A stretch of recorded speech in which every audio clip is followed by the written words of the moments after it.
I listened to the apology, and here it was repeated by the minority leader for and on behalf of the members of the caucus, and supported by the majority leader.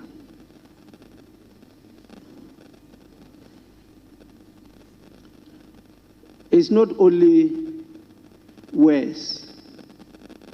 Before me, they demonstrated and assured me of their total support to me and the deputy speakers to ensure that we have an efficient and an effective functioning parliament in Ghana.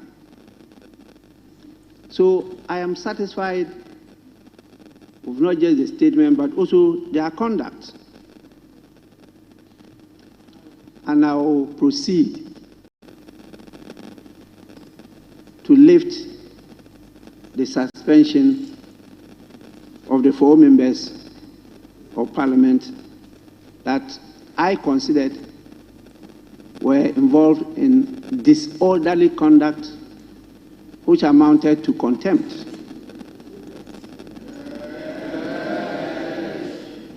The rules are very clear, and I did refer to them and stated clearly that because we are in the transitional mood, we've not been able to put committees in place, including that of the Privileges and Immunities Committee.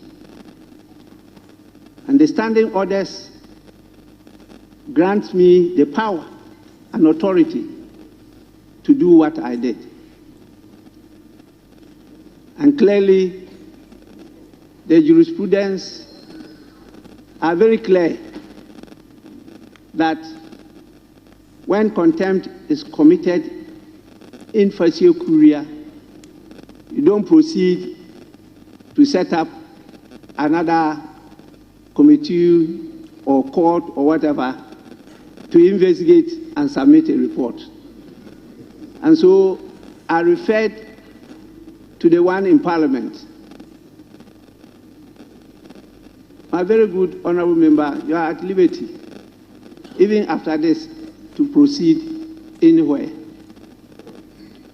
I have no problem meeting you in court, but that's where I was farming for many years before I became a member of Parliament.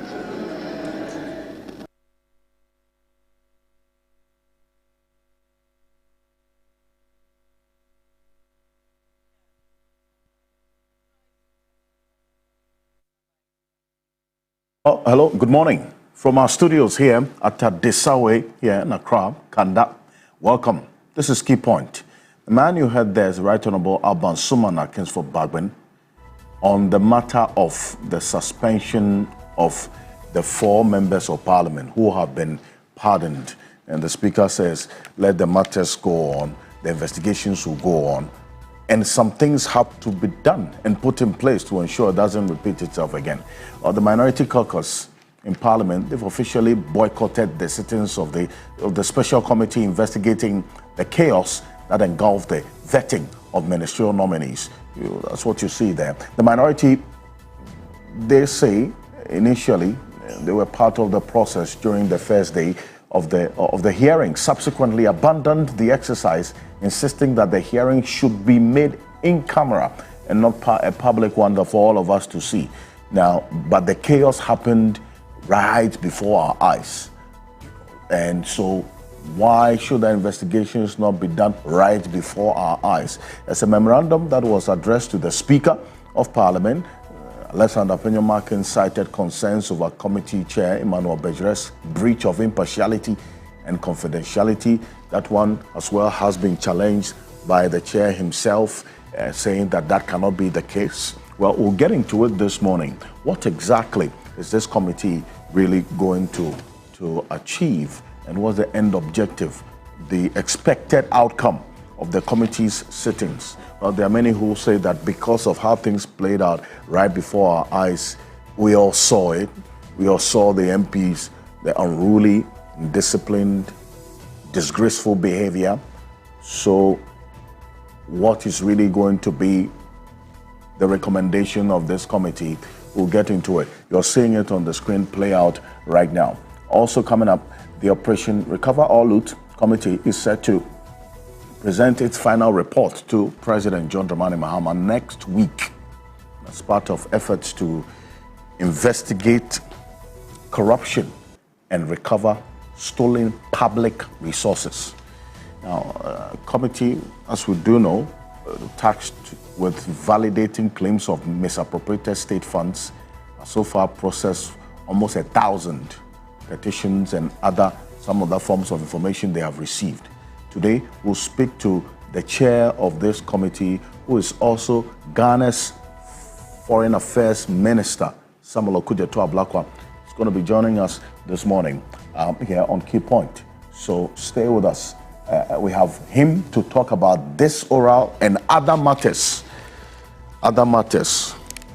and issues that played out during his vetting as Foreign Affairs Minister. He was sworn in yesterday by President John Dramani Mahama with a specific charge and a task before him. We will talk about it this morning. And the Attorney General also filed a nolle prosequi, effectively discontinuing a number of these high-profile cases. This is a trend we've seen over the last almost 2 weeks. The latest is the discontinuation of the case against the Democracy Hub protesters, including prominent activist Oliver Bakavoma, private legal practitioner. The decision, as we're getting to know now, indicates AG's disinterest in the prosecution, although the state has the option of reviving the case at a later date if it chooses to do so, or if it's minded to do so. There are questions that have been raised as well about why this is happening and the signals that this send.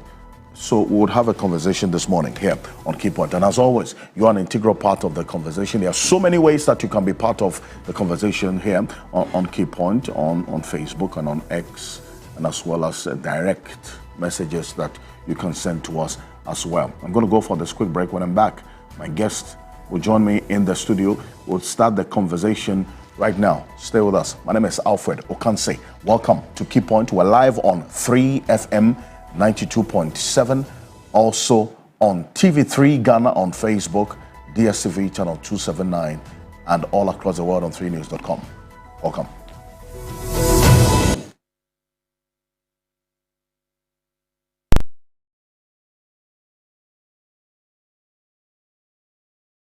Step up with DSTV and we'll show up by giving you more incredible entertainment. Going to have a little fun. Upgrade your subscription between the 13th of January and the 31st of March and get an even higher package.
Accra on the 8th of February at the TV3 premises. Talented kids, free to play.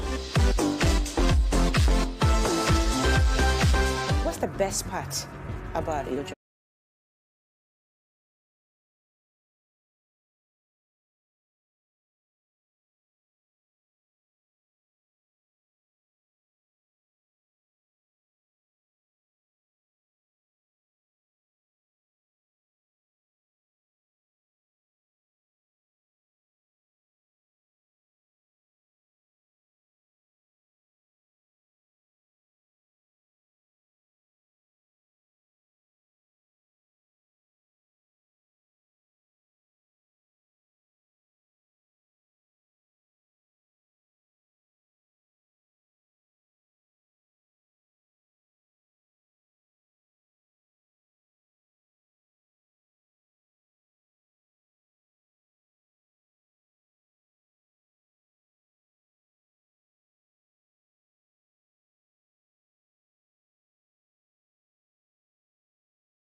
Remind you of the same caution I sounded to your colleagues who have already taken office, that the hallmark of this government will be modesty and respect for the Ghanaian people. There will be no room for arrogance and pomposity in this government. The resources that you'll be working with belong to the Ghanaian people who put us in office. Those resources are not to be wasted on opulence and extravagance.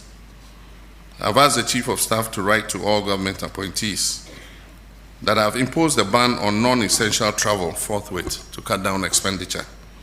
Any travel that is deemed essential and necessary must be cleared first with the Office of the Chief of Staff, and such travels will have to be undertaken in modesty, no first class. All traces of affluence and lavish lifestyle are to be avoided. The people of Ghana are enduring difficult times occasioned by hardships resulting from the economic mismanagement of the last 8 years, and ours is to work to lift them out of this hole. Before his vetting, I asked Ablakwa whether we didn't sit as brothers. I said, Sammy, there were things that you went overboard. I think if you make concessions, we'll be fine. Is that okay? Meanwhile, I was aware that this is Aura, guys, have been flying drones in Winneba on my property. I kept quiet. I managed it. They've been flying. They go to my beachfront property. They mounted a drone. They flew it from the community center just by the insurance, okay? And my boys saw it. I told them, ignore. When government changes, people do all manner of things. They went to my White House, the one at the veterinary area, flew, checking. Winneba as well. Winneba. In Abelempe, you'll be there. Scrutinizing CVs. Today, when his CV is being scrutinized, he says he's a tenant. 15,000 Ghana cedis is all he did. No. Please, colleagues, wait. 15,000 cedis is what he disclosed as his regular income. And he said to the whole public that all he earns is what he gets from Parliament, 15,000 Ghana cedis. He doesn't do any other work. Yet he's able to afford airport hills for 8 years. Every month he pays. I leave it to the jury out there.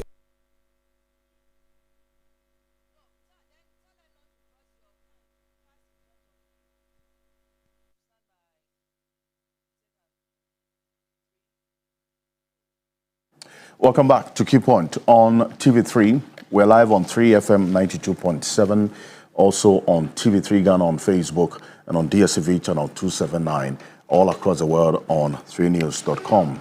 A number of videos you've just seen there, including that interview on Joy News by Alexander Ponyomakin, the minority leader and a full member of parliament. A number of things that he said there, which we are going to get to. We will touch on as we go on in this conversation. But there are so many ways you can be part of this here on Key Point. We're also live on 3FM 92.7 and on TV3 Ghana on Facebook, on DSTV channel 279, and all across the world on 3news.com.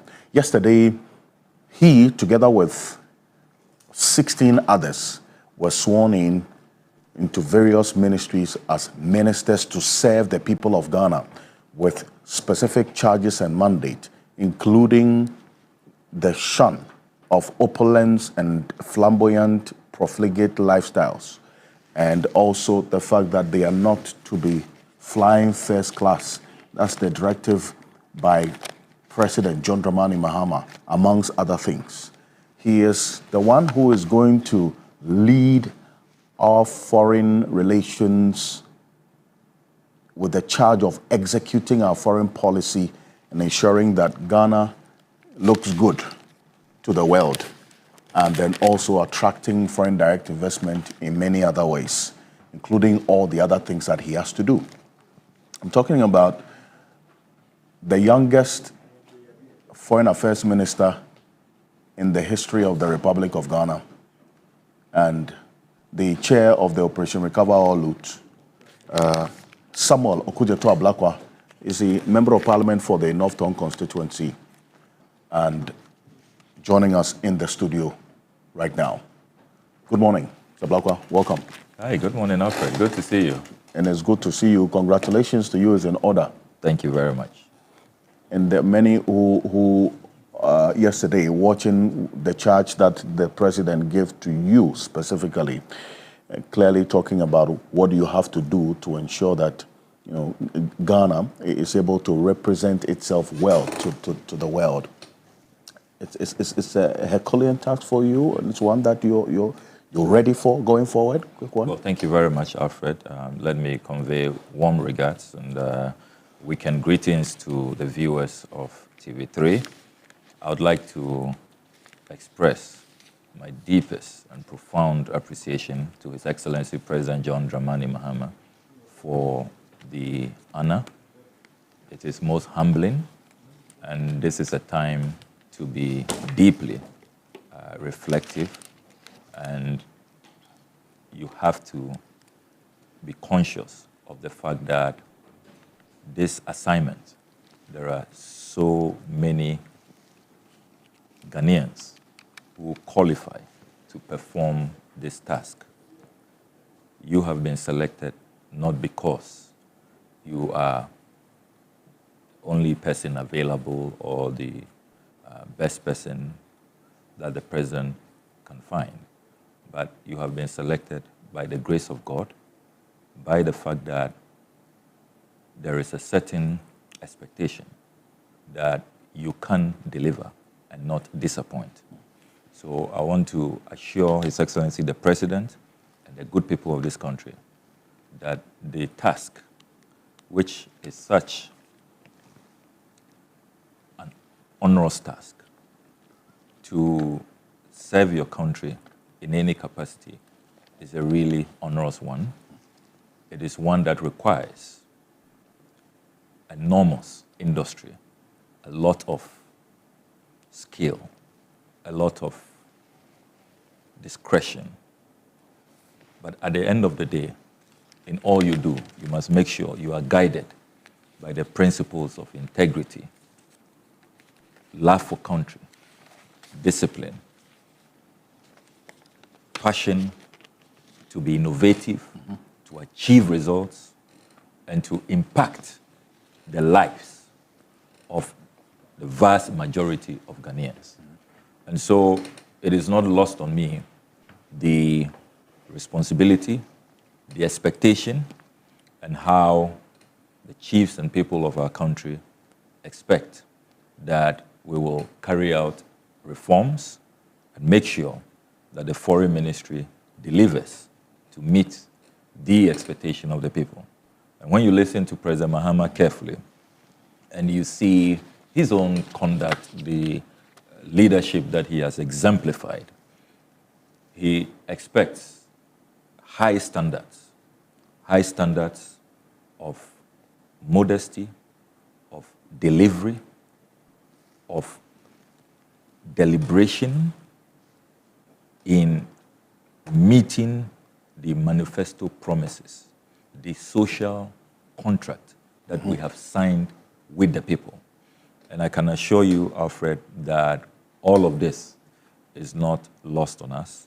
Let me use this opportunity to also convey my heartfelt gratitude to the chiefs and people of North Tongue who have continued to support me, to believe in me, and we have worked together to advance the cause of my beloved constituents.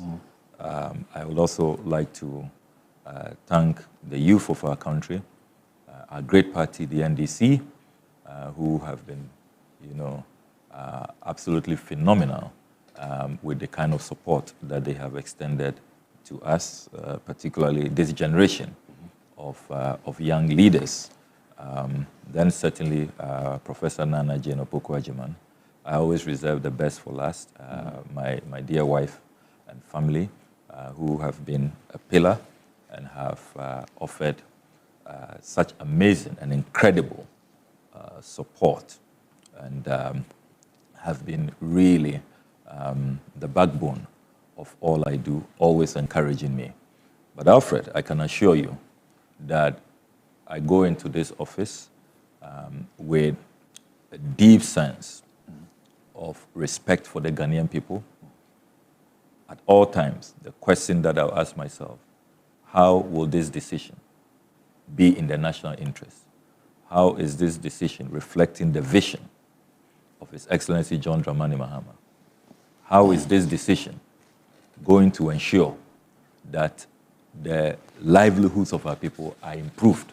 That is why I have said that we will demystify the foreign ministry and make sure that the work we do is not just highfalutin, abstract diplomacy, but at the end of the day, foreign policy, all of those diplomatic engagements must improve the lot of the people. That's why we are going to have KPIs. We are going to focus on economic diplomacy and make sure that foreign policy, international relations really impact everybody, no matter how far your village is from Accra all the way to the capital. Right. Every Ghanaian living in Ghana and abroad must feel the impact and the relevance of the foreign ministry. And that is the charge I have, and I'm determined to ensure that I do not disappoint the Ghanaian people and I do not let down President Mahama. Perfect. Talk about the foreign policy being one area that obviously is your charge, but you're going to pursue economic diplomacy. Now, the conversation about Ghana and whether to join BRICS or not is one that you're going to have to face, no matter how you look at it. Because even the president himself is well aware of this. And if you listen to his inaugural speech, he hinted of a conversation being had on what has to be done going forward. And considering the fact that Nigeria, just about 2 weeks or so ago, took that decision to join BRICS as a partner, country partner for that matter, and looking at our own relations with Nigeria economically and in terms of foreign policy as well, what is going to be the thinking going into that conversation with BRICS, that is Brazil, India, China, South Africa, and the others who have joined, and also considering our own relationship with the IMF, the World Bank, and the West? Fortunately, we have a foreign policy which allows us to be flexible and to pursue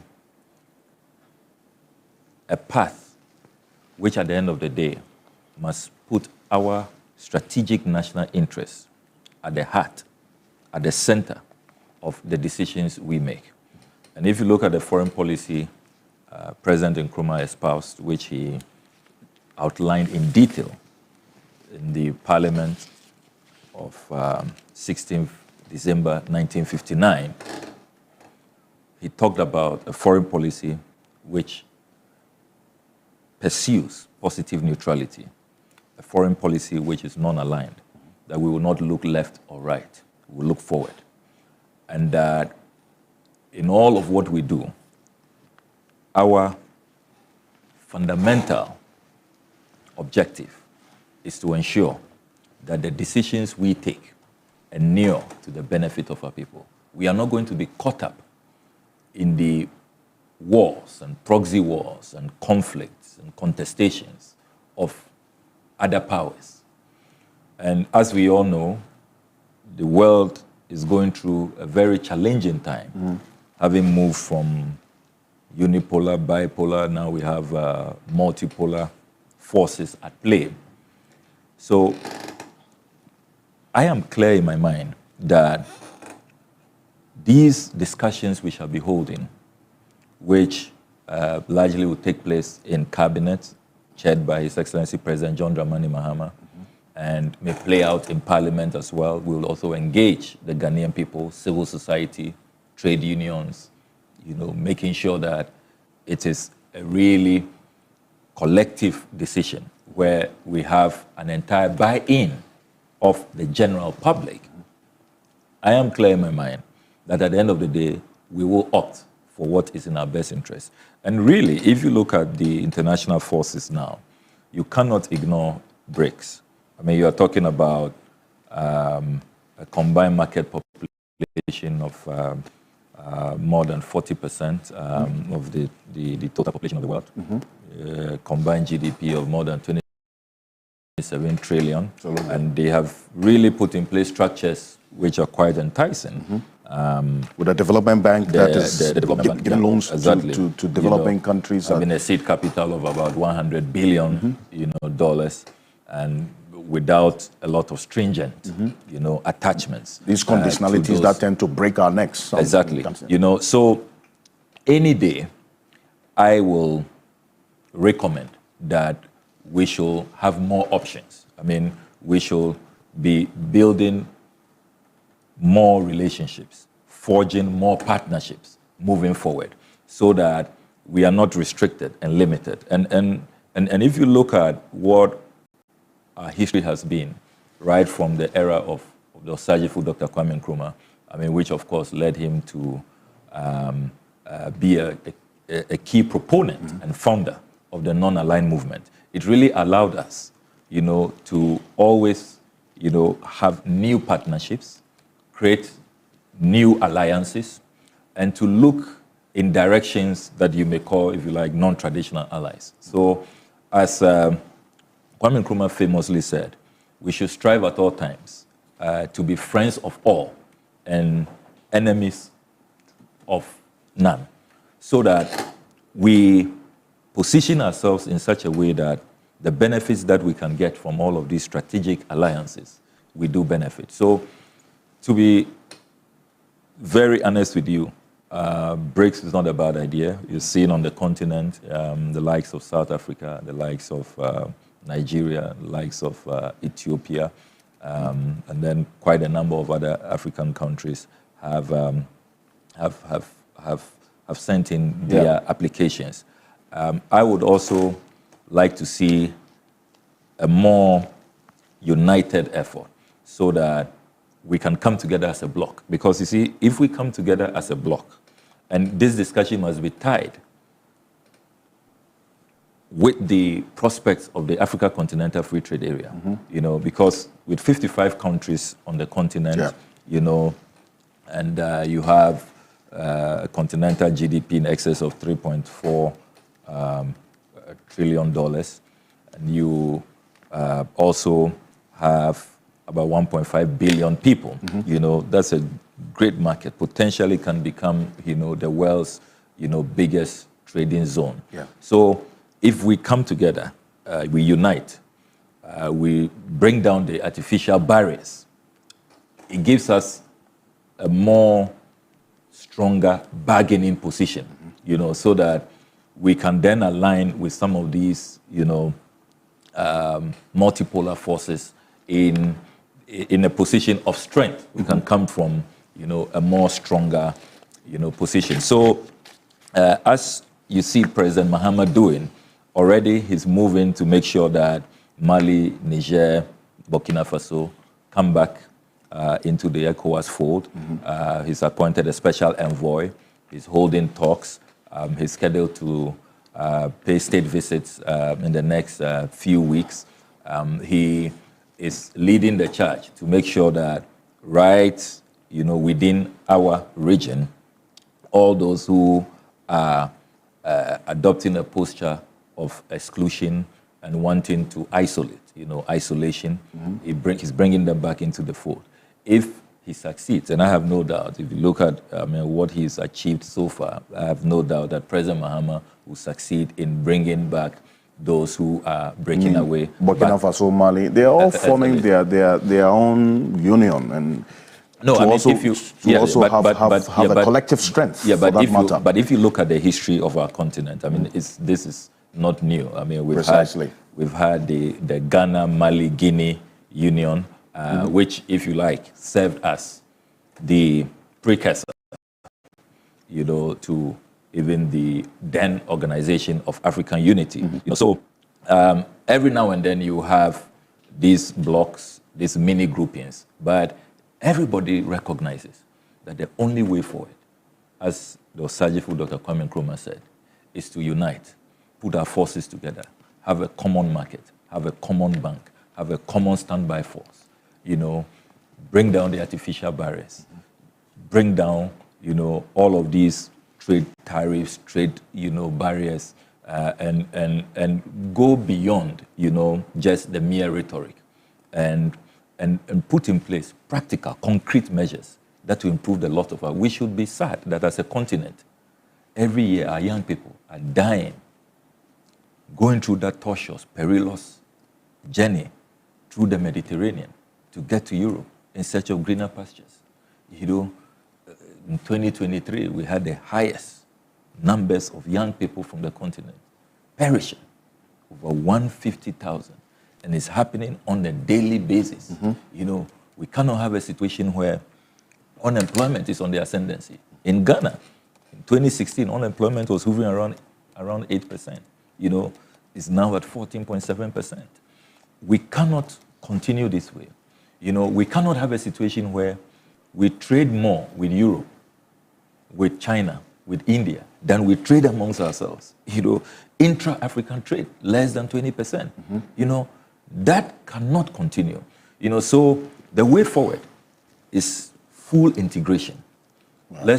Let's come together. And fortunately, President Mahama is an ardent, avowed believer in Pan-Africanism. Ideologically, that's where he stands. As an Nkrumahist, he believes that we really must go back to the blueprint of uniting, of putting together our interests, presenting a common position. Look, if we come together, if we unite, if we can agree, on the things that matter to our people, we will be such a force as a continent that will be unstoppable. I mean, within the United Nations, the African bloc has the largest voting right. Or power. We have more power than any other continent. The sad part is that we can't seem to agree, see eye to eye. We can't seem to have a common position. And moving forward, these are the things that you are going to see President Mahama focus on. Next week, he will be attending his first Africa Union Summit, and he'll be arriving from the Munich Security Conference. And you know that the security situation is degenerating on the continent. If you look at the threat of terrorism, violent extremism, you see what's happening in the DRC, in Sudan. So security certainly is going to play a major role in our foreign policy considerations, how to keep every Ghanaian safe, keep our borders safe.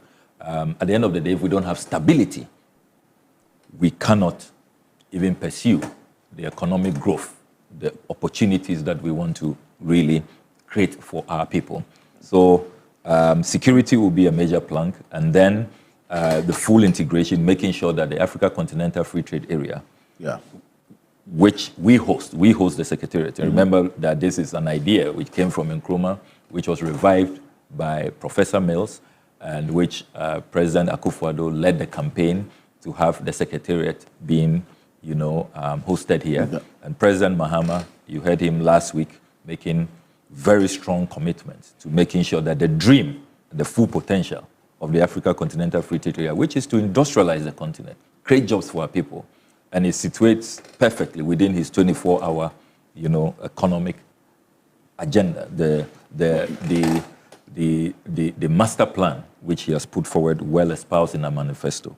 So this will be the strategic considerations of President Mahama's foreign policy as we move forward. I see, but you see, we're talking about the time when the EFCFTA itself is facing its own challenges. Over time, I've engaged Wam Kelemene, the Secretary General, who has outlined a number of issues, including the lack of commitment, not by Ghana, but other countries, to commit to the whole vision of the AFCFTA, still holding on to our little markets and our small sovereignties and not looking at the collective. And so what is really going to change? What is going to change that narrative for the other countries to relinquish their small markets for the idea of a bigger market? Because we've seen it. Some of them are talking about the threats of their economies breaking, or they losing out on their own share of the economy, because you are now going to open up your economy to other countries.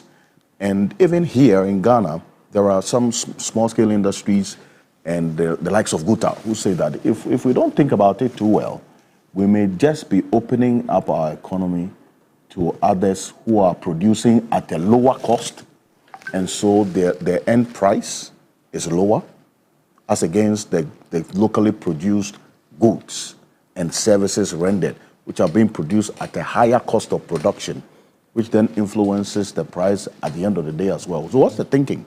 Quick one. Look, at the end of the day, it's really about policies that government on the continent will pursue, formulate, that will ensure that all of these legitimate concerns are addressed. I mean, of course, if you have a situation where some countries on the continent are still pursuing extreme protectionism and they do not want to open up, then you have others who will limit what other countries can participate in terms of trade. All of these, very, if you like, inward-looking policies. It turns out that it does not favor the larger continental objective. Right. So what has to be done is to bring in some uniformity, harmonize, trade policies, so that we don't have some countries who believe that because they have bigger markets and they can probably go alone, you know, so they will not really be committed. If we all come together and we commit and we do away with the very narrow, unsustainable, if you like, inward-looking posture. And I believe that with what is going on now, seeing that since the Russia-Ukraine conflict, you've seen a lot of Africa's traditional partners, particularly in Europe, the United States of America, you've seen that aid and even support for multilateral arrangements and bilateral agreements have dwindled. And now you are hearing what President Trump has done, his executive orders, how he's, you know, suspending aid and the impact that that will have even on health, you know, and the economies of African countries. All of these pressures are seeing that, look, at the end of the day, we cannot tie our destinies with others. We must look within and find African solutions to African problems. Because you can have a President Trump any day, or you can have an European conflict with the Europeans who decide to focus and, you know, rechannel all their resources. And of course, you know, they are looking at their priorities. Absolutely. You know, I mean, this year we're not know, going to get $138 million from USAID, yes, you know, which we were scheduled to get, for instance. Which as we speak, is at risk, you know, and then you're not even talking about the implications for vaccines, you know, for antiretroviral drugs and all of that. So all of these, you know, geopolitical developments should tell us that the only way forward is for us to take our destinies into our own hands and make sure that in our foreign relations, we should put the destiny of Africa, the African people's welfare at the center. And we must recognize that nobody is going to come from outside the continent to help us get to the promised land. It's going to take our own effort. And that effort must be homegrown solutions, focusing on trade, making sure that the resources, unfortunately, God has blessed this continent. I mean, we have all the resources that we need to develop.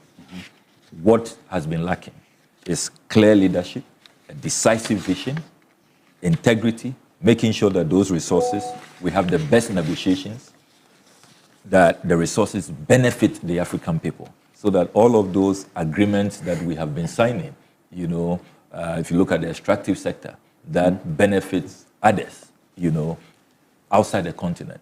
We change that paradigm so that we can have our resources working in the interest and for the benefit of the African people. That really must be a focus. In fact, one of the major issues that viewers are expecting, and when we advertise that you're going to come here this morning, apart from the other matters with your vetting, what we're going to get into, is the issue of the Ghanaians who are facing deportation in the United States, because you just mentioned Donald Trump and all the other policies we are seeing, which is going to impact on our foreign aid that we get in many ways as well. So you have to start thinking about, not just you, I'm talking about government, start thinking about how to plug these holes that these policies are going to create. USAID's intervention is not just in health, we've seen in education, even in the economic growth, for that matter, because when the money is coming, it comes in forex. It influences the strength of the currency, and we are seeing what is happening to the cedi.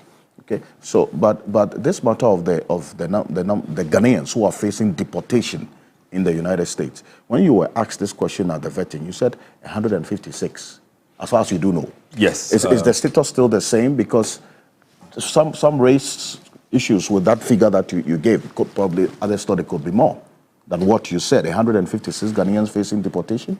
Yes, I mean from the files at the Ministry of Foreign Affairs, the briefing that we have received, the formal communication from Washington to our missions, both in Washington and New York, confirm that immediately those who have been targeted for deportation are around 156. There have been very high figures flying all over the place, with some even claiming that probably Ghanaians top the list. I've seen a figure of 6,200 and all of that. That's a figure that was put out a number of years ago, even before the Trump presidency. And since then, a lot has happened from the research that our foreign service officials have carried out.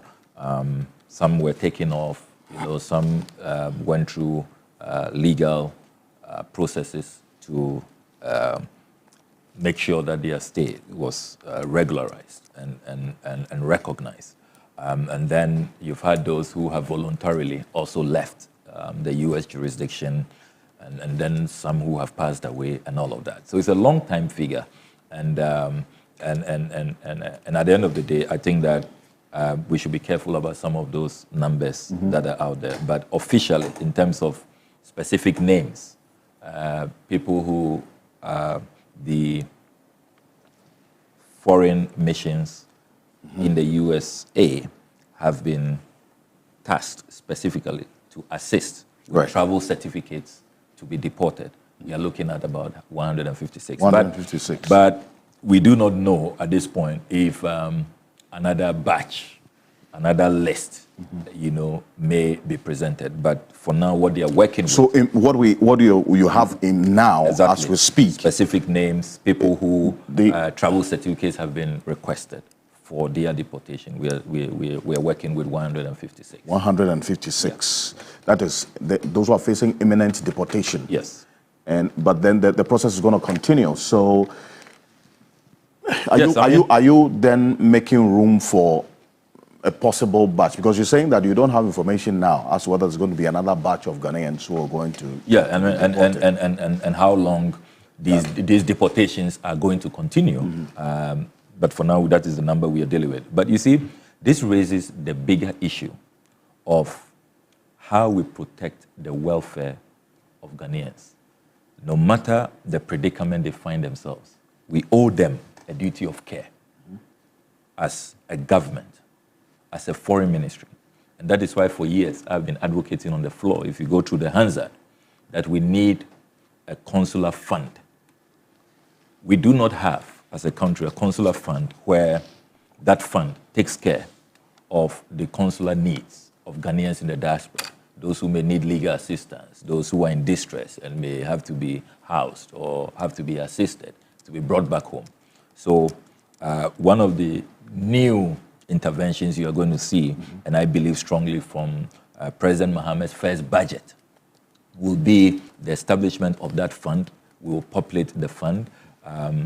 We have done some conservative analysis, and we think that if we start with a seed amount of $2 million, $2 million. $2 million for the consular fund. Consular fund. Yes, which will be made available, because you see, it's not just enough to be having an embassy, and the embassy is not seen responding to the needs of our people. So we want to have our embassies, and I've talked about institutional reforms, where apart from the clear KPIs, the targets that we will give our ambassadors to meet, our diplomacy must create real impact on the ground. What are you bringing home? We are spending billions of taxpayer funds maintaining these 71 missions abroad. These 71 missions, they have to bring something home. Investors must come home. Industries must be open. It must lead to massive job creation. We must see the fruits of diplomacy. The fruits of the foreign ministry must be clear and impactful for everybody to see. And those in the diaspora must also know that the embassies are there to serve their interests. And so we'll give them the resources so there'll be no excuse. We'll set up the consular fund, populate the fund, and then we'll make sure that we receive periodic reports on how all of these people are being, supported. The fact that people are even put on a deportation list, our clear task to our foreign service officials out there is not to just accept this. You have to also be interested in the verifications, because sometimes some of these people are labeled as suspected criminals. Is that the case? Is that fair? what really are the facts. All of those matters must be pursued. Our citizens out there must know that our embassies looked out for their interests, at least made an effort. If they need legal support, if they need consular assistance, all of that must be provided. You know, so it's not just a matter of, okay, we've received these names and we are just going to, help to have them removed. Right. You know, so we are going to see a new paradigm in terms of consular assistance, how our embassies are more responsive. Sometimes Ghanaians in the diaspora say that even phone calls, just somebody to pick their calls, to be there, to be responsive, to give them a hearing. They don't get that. I mean, and then when they want passports, they want visas, the stress they go through and all of that. So the institutional reforms we are going to carry out will also reflect at our missions abroad to make sure that all of these 71 embassies and high commissions are very responsive, to the plight of Ghanaians, and also and serve Ghanaians in the diaspora. The full complement of Ghanaians around the world, because even the data of the number of Ghanaians in specific countries has also been in question, or in doubt. Yes, in some cases. I mean, we have not been able to get Ghanaians in the diaspora to be registered. And sometimes there are all kinds of, conspiracy theories and unfortunate misconceptions. Some of them think that because they may have a few issues with their paperwork, they don't want to be known, they don't want to get registered. But we must give them full assurances that, we are there to serve them, to protect their interests. Nobody is going to put any Ghanaian in harm's way. And so when you get registered, then you can fully, enjoy your rights and the support systems, the consular assistance that we can extend to you in the diaspora. So it's a two-way street as we reform the foreign ministry, our embassies, we set up the consular fund, make sure that our foreign service officials are more responsive. We would also encourage Ghanaians in the diaspora not to, be suspicious or be hesitant in dealing with our embassies abroad. They should get closer, get registered, and then we can really take better care of them. The number of messages on this matter, I'm going to move straight into the chaos at the vetting, your vetting, and some other issues that came up with Alexander Peno. I thought you would allow me to...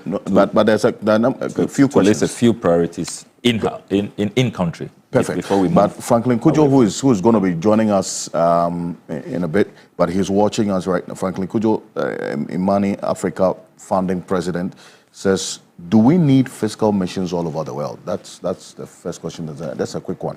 Quick answer to that. Brilliant question. And it's a matter that I'm still exploring.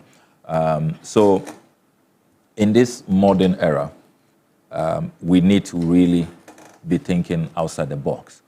And a number of options are available. So apart from the fiscal missions, which is a traditional way, we now have, a new approach where you have some countries even co-sharing. So you have a number of countries who combine resources, and then they rent a facility and they share. So it cuts down the cost drastically.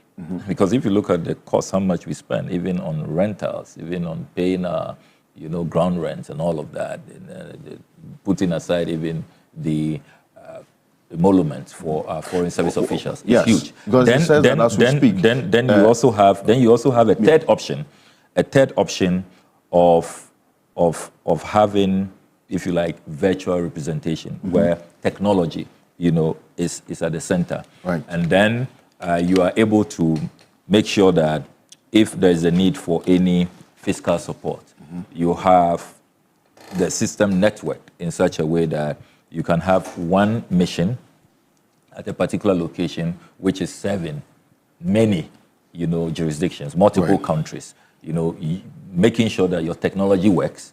And so the hub will then be just one so that you cut down the cost. And don't forget that we have reviewed our embassies before. The major review we did and rationalization we did was in the 1980s, certainly because of the economic crisis that we faced in the 1980s.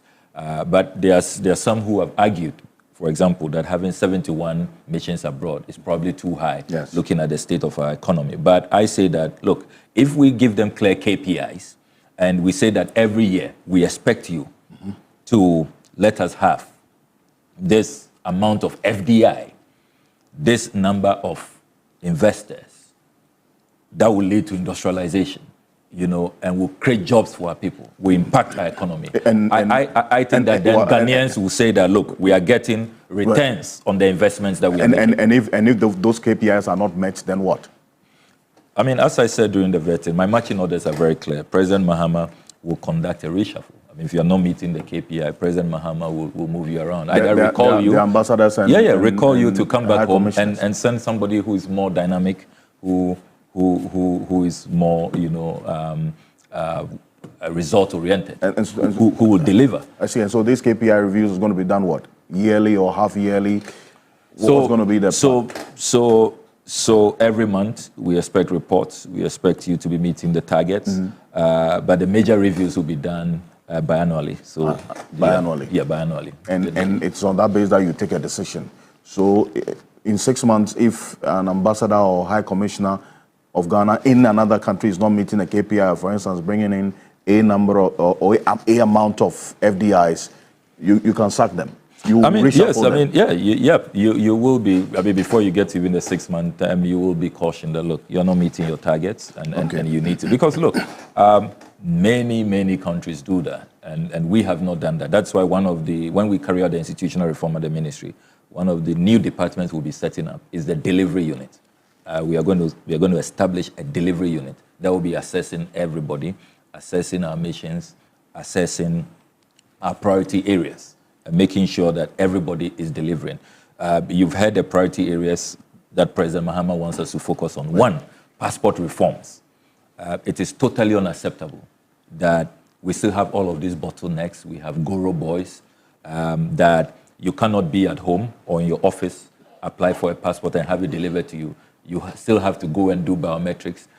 Everybody's doing biometrics, from NIA to SNATE to DVLA and all of that. When we have a Ghana card, it's not been addressed. You still have to go. The actual administration said the era of Goro boys had ended with the introduction of. Have you forgotten the foreign minister's outburst? Yes, that was when she stormed almost 2 years ago. Yes, when she stormed the passport office. So there is. I mean, they themselves in the current updates they have provided, it's clear that there are challenges. So I'm saying that, look, let's overhaul the system. It should be possible to apply for your passport and have it delivered to you at home. You don't have to go give your biometrics out when you already have your biometrics in the system with government, either with the NIA, Ghana card. So that's a synchronization of the data. We need to synchronize. We need to integrate. I mean, the silos that we have, But this matter has always been there. I've been part of conversations where this should have been done years ago. So what's the problem? So it's a political will. And unfortunately, I'm having great discussions with Sam George, the Minister for Communications. He's really passionate about this because President Mahama says that, look, this has to be achieved very quickly. So we are going to do that. Expect that it will be one of the first results you're going to see. And then we're going to make sure that, will you believe if I tell you that there are over 75,000 passports that have not been collected? 75,000? Yes, at the passport office. Why should people have to go back? So you travel the stress to go take your biometrics again when you already have your biometrics in the system with government. Then you have to go back for your passport. We want a system where you can apply and have your passport delivered to you, the address that you provide, either your home or your office, so that you don't have to be doing all of this back and forth. It has to stop. Then, under the 24-hour economic concept, I want us for the first time to have the passport office operate 24 hours. And that will be the first step towards even the general 24-hour operation of our missions so abroad. By operation of 24 hours, you mean what? At 9 p.m., 10 p.m.? Yes. I can still walk there and go and do my... No. I mean, already we're talking about a digitalized arrangement. So what would they be doing if it's a digitalized arrangement? Yeah, so they're processing, because somebody has to be at the other end, right? Receiving your applications and then doing the printouts of the booklets and making sure that courier service is delivering that to you. So all of those operations should be done 24 hours, and it will expedite, the delivery time, so that you can apply for a passport and get it within a week. If it's an emergency situation, probably medical grounds, or some student who has to meet a deadline, has a scholarship and has to meet a deadline, it should be possible even within 3 days, to receive your passport. So major institutional reforms are going to happen. Technology will be at the center, 24-hour economy. The other priority area, which I've talked about, is the fact that we need to make sure that we regulate employment within the space of migration. As we speak, you have all kinds of private agencies who are taking advantage of the fact that we don't have bilateral agreements with countries. If you take Cuba, for example, or Indonesia, they do it very well. So they sign agreement with you, they are sending you doctors, nurses, and there's protection. For them, we know how much they are going to be paid, the percentage that goes to the Cuban government, where they are going to be posted, how they are assessed, monitored, and all. So there is safe, regular, decent, migration, and it's a win-win situation for all. If you see the number of Ghanaians who are being lured by unscrupulous private agencies, they arrive, they seize their passports, and then sometimes these agencies will even take half of their earnings, 60% of their earnings. Mostly to the Gulf countries. Yeah. And then those going to the Gulf countries whose rights are being violated, their dignity is being, totally, abused. It is all because it's not regulated. And those who are engaged in that space, who are abusing them, know that even the government is not aware. We are going to bring all of this into a regulated arrangement, so that once there is a government-to-government bilateral agreement, we know who is going where, how many people we are sending to the UK or to Canada. We can monitor. And you see, it also helps to address the unemployment situation. Why should we have a situation in our country where sometimes, because of lack of financial clearance from the Ministry of Finance, over 5,000 nurses will be sitting at home? They have graduated. Meanwhile, countries are reaching out to us that they need nurses. Countries like the UK, France, Italy, Canada. Can't we enter into bilateral agreements with them, export these nurses, give them a period if they want to be out there for about probably maybe 3 years, 4 years, and then they'll decide if they want to continue to stay or they want to come back, and then it is well regulated. They are getting decent rewards for the work. There's dignity in work, and then the country is also benefiting, and then all of these abuses that are happening, those who are seizing their passports, who are taking a lion's share of their earnings and all of that, that is taken out of the way. So these are key priority areas, and of course, in over 50 years, our foreign policy has not been reviewed. So if you read our manifesto, we've talked about reviewing foreign policy. We've also talked about putting together an economic diplomacy blueprint. That has not been done. Since we started talking about economic diplomacy, that is a priority area that you're going to see us, work on. So our work is cut out for us. President Mahama wants our foreign ministry to deliver jobs. I've also talked about our passport fees. I want us to overhaul the fee structure. I think that the fees are too high, particularly for the masses, the vulnerable, and we should have exemptions. I mean, I have said, for example, students on scholarship, it should be worked, the passport fees array should be worked in the scholarship that the government provides, so that they don't have to pay. The students don't have to pay, because these are brilliant but needy students. I mean, why should they be struggling to pay for passports? So we should do a fee structure where those who have the means, frequent travelers, the business people, they can pay more, and they will get expedited service. They will get a fatter booklet, and they will be happy to pay more to subsidize the vulnerable, the masses, students, those who are probably having emergency situations and will need medical travel, urgently. So we'll overhaul the fee structure and make sure that overhaul the fee structure. I mean, going to reduce. So we will reduce. We are going to reduce the passport fees for some category of Ghanaians, and then, but inherent in that fee structure will be where, because you know that you also don't want the passport office to be making losses. They have all kinds of contracts with private, service providers, and you have to be conscious of that.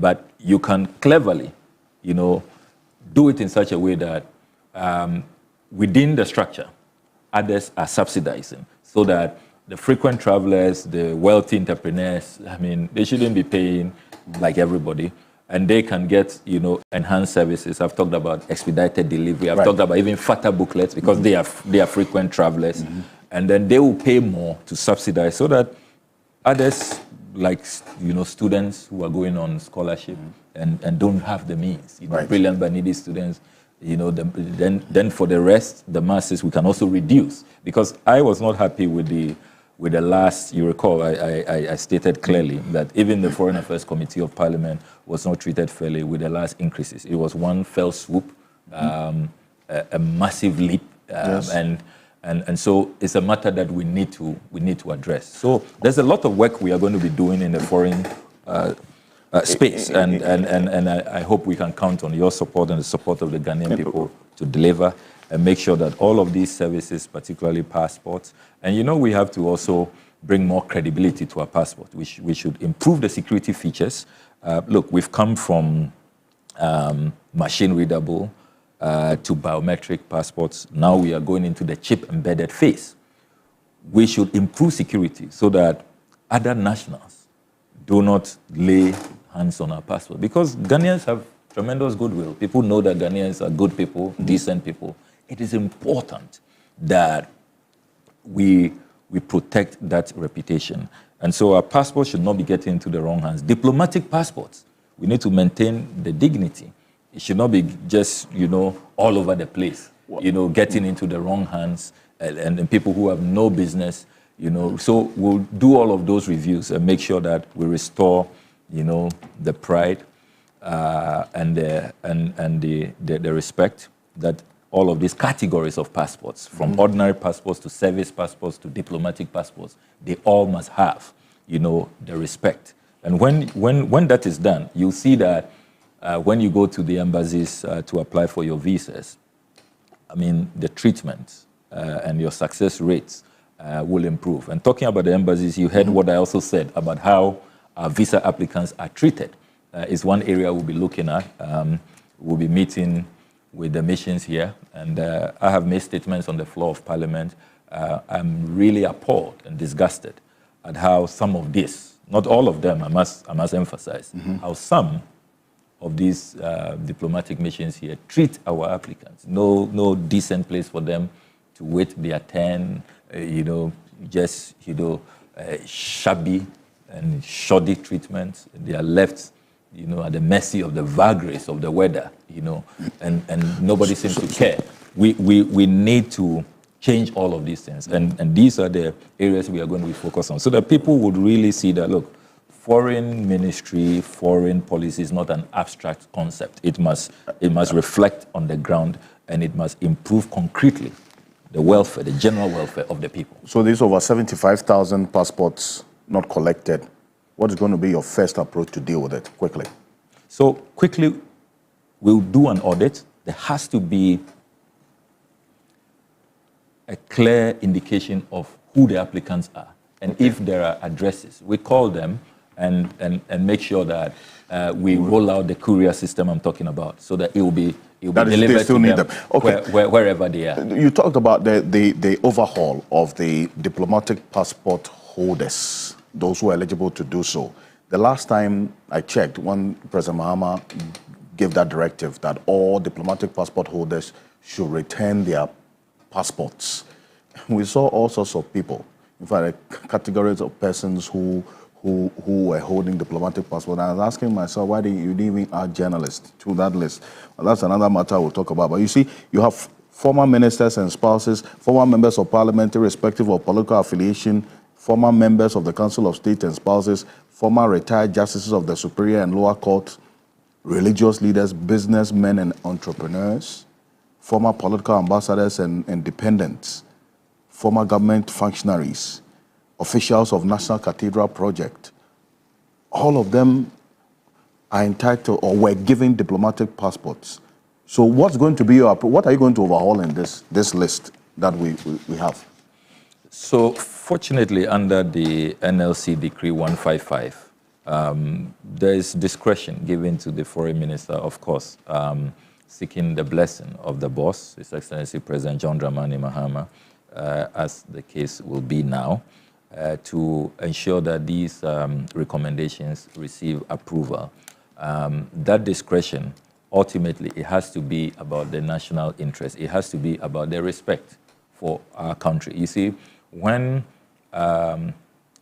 security is enhanced and those who qualify are those who have the passports, it helps all of us. Okay. The way we are treated, right from embassy applications to when you are traveling, when you arrive at the airports and all of that, it improves and it will be for our collective well-being. So what we will do is to make sure that we streamline. There's been just an abuse, people who really have no business. Because if you look at the NLC Decree 155, it says that people who are working for government, that's the diplomatic. Because you see, you can have an ordinary passport. You can even have a service passport, which is the second, category, right, which is also top notch, reserved for the larger, public service. I see. And then diplomatic passports really has to be rarely used. It's just for, a small category of people, including foreign service officials. So we'll certainly have to take a second look at that list. This list. And review it and streamline with a view to making sure that our diplomatic passports are not just, available, because there are so many diplomatic courtesies extended to holders of diplomatic passports. But when your diplomatic passport, because other countries don't do that, where it's just, so easily available for just any kind of person, even those who you are not sure exactly what they are doing for their government. So this will be done, we'll streamline. Ultimately, the aim is to restore the respect, that these passports must be accorded by other countries. Because the list even has former regional ministers. I mean... ministers are entitled. I see. But, the number of questions I have to just run through, because the vetting matter is also another issue that we're going to sink our teeth into as we go on in a bit. But this coming from Franklin Kujo again, it says, Ghana's mission in Malaysia is owing over 200,000 euros since September last year. And this is rent alone. Yes. Are you aware of this? Yes, I talked about rent. I mean, we are owing for the Malaysia specific situation. Yeah, we're owing a number of, and that is why, if you recall, under the Honorable Hannah Tete, one of the very distinguished foreign ministers we've had, she secured a $50 million facility from SGSSB, and the aim really was to make sure that we reduce our rent burden. Because if you do the cost-benefit analysis, it makes more economic sense to be owning than renting, but that money has run out, and we really have to take a second look at our missions. There are some destinations where we close down the embassies, but we still have the properties. There are some missions that we even have extra properties that we are not really utilizing. So we are going to do an audit. We've told the Estate Department that do an audit, detailed audit for us, where we can then rent so that we can raise IGF to procure, buy properties to reduce the burden, on rent. Right. And I think that we also have to make a case to the finance ministry, because there are a number of these missions who are doing very well, raising IGF by the work they do, but because the retention levels are low, they are not able to then, take care of themselves, purchase properties that they need. But Franklin is right that we have a challenge with rent, we have a challenge with bills that we need to clear. Sometimes even our access contributions, the contributions to the AU, to the UN, sometimes they are left unpaid for many years. And so these are some of the areas in the sector that we'll have to quickly work. This arrangement of officially exporting human resource from Ghana to other countries so that even Ghana can benefit. I recall that this is not the first time we are attempting something like this. The previous administration tried this policy. I don't know if you have a status of it, whether it ever took place or it was just proposed, because in 2022, I recall, there was this arrangement with the UK and I think Barbados to send some Ghanaian nurses there for a cash for nurse policy, where even in the UK, the communication at the time was that the least Ghanaian nurse was going to be paid under that arrangement between government of the UK and then the government of Ghana was £1,000. So do you have any update on that particular policy, if it did start? And what are you going to do differently? The proposal was made, but it didn't quite take off. From the briefing I have received. And that is why I say that, look, let's have these agreements quickly. Okay. Let's get Parliament to ratify the agreements, and then let's move into implementation. I mean, look, Ghanaian workers are celebrated all over. Right. We are law-abiding, we are very hardworking, we are very efficient, and productivity levels are high, particularly when we are working abroad, right. You know. And so these are benefits that many countries are looking forward to. And you shouldn't have a situation where nurses are sitting at home. Even sometimes newly recruited doctors, newly recruited teachers, and all of that. And there are people who have been home since they graduated, 5 years ago, 6 years ago, 4 years ago. We should have an arrangement where we can use the foreign ministry and these opportunities, because there are other countries who are in dire need of the people who we really are wasting away here. Okay. So let's be strategic. And let's have a win-win arrangement for the people who also get to see other destinations, get exposure, sharpen their skills, and then they can come back, as workers who will return to even help us with our productivity, get specialized skills that we were lacking as they go out there, to work abroad. So it can be arranged in such a way that it's a win-win situation for everybody. Right. It's all live here on Key Point. Now, we're also live on 3FM 92.7, also on TV3 Ghana on Facebook, DSTV channel 279, all across the world on 3news.com. I acknowledge all of your messages, some of which I've been just putting up in questions for our guest. This is his first interview as Foreign Affairs Minister of the Republic of Ghana. After today, he's going to be busy making Ghana look good around the world. So eventually, my other set of guests are going to join him, as you do know, and what we do here on Key Point shortly. But I want you to take a look at this video. It was a chaos that happened right before your eyes. You were there in the room when this happened. Yeah. In fact, the speaker did not mince words in describing this as disgraceful. This unruly, indisciplined behavior that we saw. Samokuja told the Venerable and former chief member of the Council of State in the erstwhile administration, your namesake. Yeah, my good uncle. Your good uncle says, even that honorable title given you, it has to be reviewed somehow. When sitting there seeing this, what was going through your mind? To be honest with you, that really is Parliament's day of shame. Absolutely embarrassing. And as I said when I appeared before the special committee yesterday, the honorable title is end. We always have to remember that.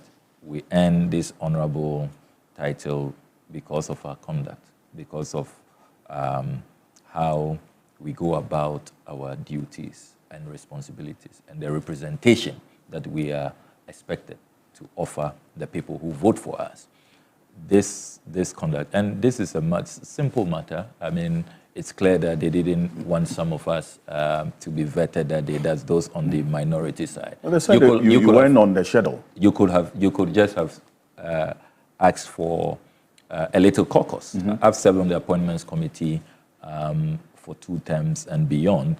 You could just have asked for a break. You go into caucus and you resolve these matters.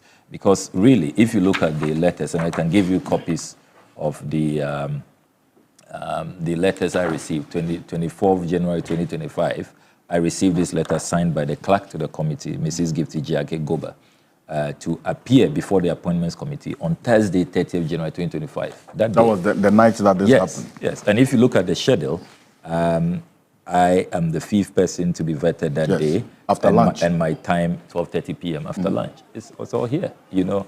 And we all know the consequences of not attending upon, you know, committees of parliament have the powers of a high court. You know, so it is not true that we smuggled ourselves in, my chiefs, my wife and I. Why would we do that? You know, look at the eminent people who came to support us, you know, the oral team and you know, very distinguished Ghanaians. I mean, these are not people who will be smuggling themselves to parliament. They would only come when they have seen an invitation. And indeed, invitations were extended to us and invitation cards, you know, provided. You know, so there can be no justification for this conduct. And the Speaker is right that this has brought Parliament into disrepute. And I'm glad that the special committee is working. It's unfortunate that the minority side, because they know that they started all of this and they are responsible for this chaos and really despicable conduct, have boycotted the proceedings. But I'm looking forward to their report, and I hope that far-reaching measures will be carried out, including sanctions, so that we don't see this happening, you know, again. You earn the honorable title. There's a certain expectation from the Ghanaian people as to how we conduct ourselves. And we cannot defend this. We cannot justify this kind of conduct where you are destroying property, destroying the tables, you know. And unfortunately, this went international. I saw this on the BBC, all across. Reuters, you know, AP. And as we travel across the world, we'll be asked, is that what happens in your parliament? Is that what you people are becoming known for? It's really shameful. And I sincerely hope that we do not see this again happening in parliament. Well, the minority raised questions about the neutrality of the chair of this committee investigating this. That's one of the reasons why they don't want to be part of the entire process. So we'll see how that matter is addressed. But if you say that you were the target of this chaos, Kwabena Mintah-Kano was there as well. So why do you think that you were the target of what we saw? Listen to them. Listen to the minority leader. Right after the chaos, he sought to explain to the media that they had engaged in this shameful, despicable conduct because they saw me. I was smuggled in by the majority side. That's what he told the Ghanaian people. The next day, he continued. He addressed a press conference and said that my wife and I had been smuggled in. Those are his exact words. And that is why you remember that before I responded to their questions when I appeared at the appointments committee, I raised the matter and demanded an unqualified apology and read their own invitation letter to me, asking me to appear before them on the 30th of January 2025, a copy of which I have here, dated 24th January 2025, signed by Mrs. Gifty Jiage Goba, clerk to the appointments committee, asking me to report without fail. So how can you say that I was smuggled? Clearly, they were just looking for some excuse.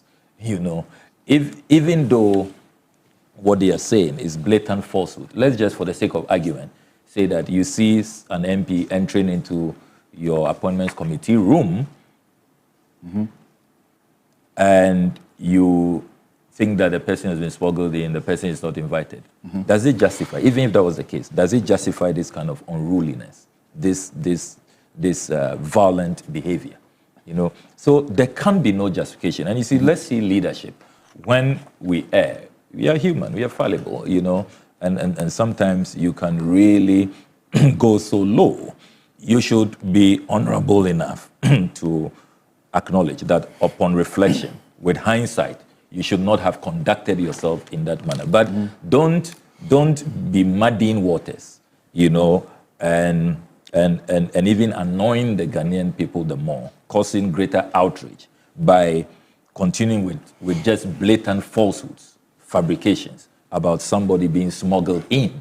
So I say I was a target because of their own statements that they made, claiming that because they saw me entering and taking my seat, waiting my turn, they thought, they should engage in that, very, very disgraceful conduct because I have been smuggled in. When you invited me. But the letter, in fact, we have a copy of that, but some of them also say because of who you are, the position you're going to occupy, or you're occupying now, and what you have done in the past, and looking at the time of day at around 10 p.m.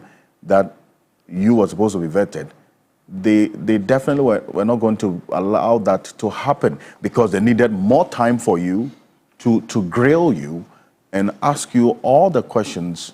And at 10 p.m., if what we saw was anything to go by, your 6-hour interview, if it had happened around that time, close around 3 a.m. that day.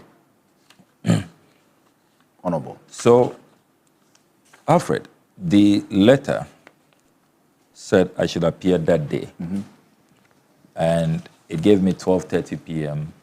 as the time that they expect that I will be called. But certainly, the Honorable Sam George at 5 hours came before me and had been there for over 5 hours. So I was told to wait by both the clerk and the majority chief whip.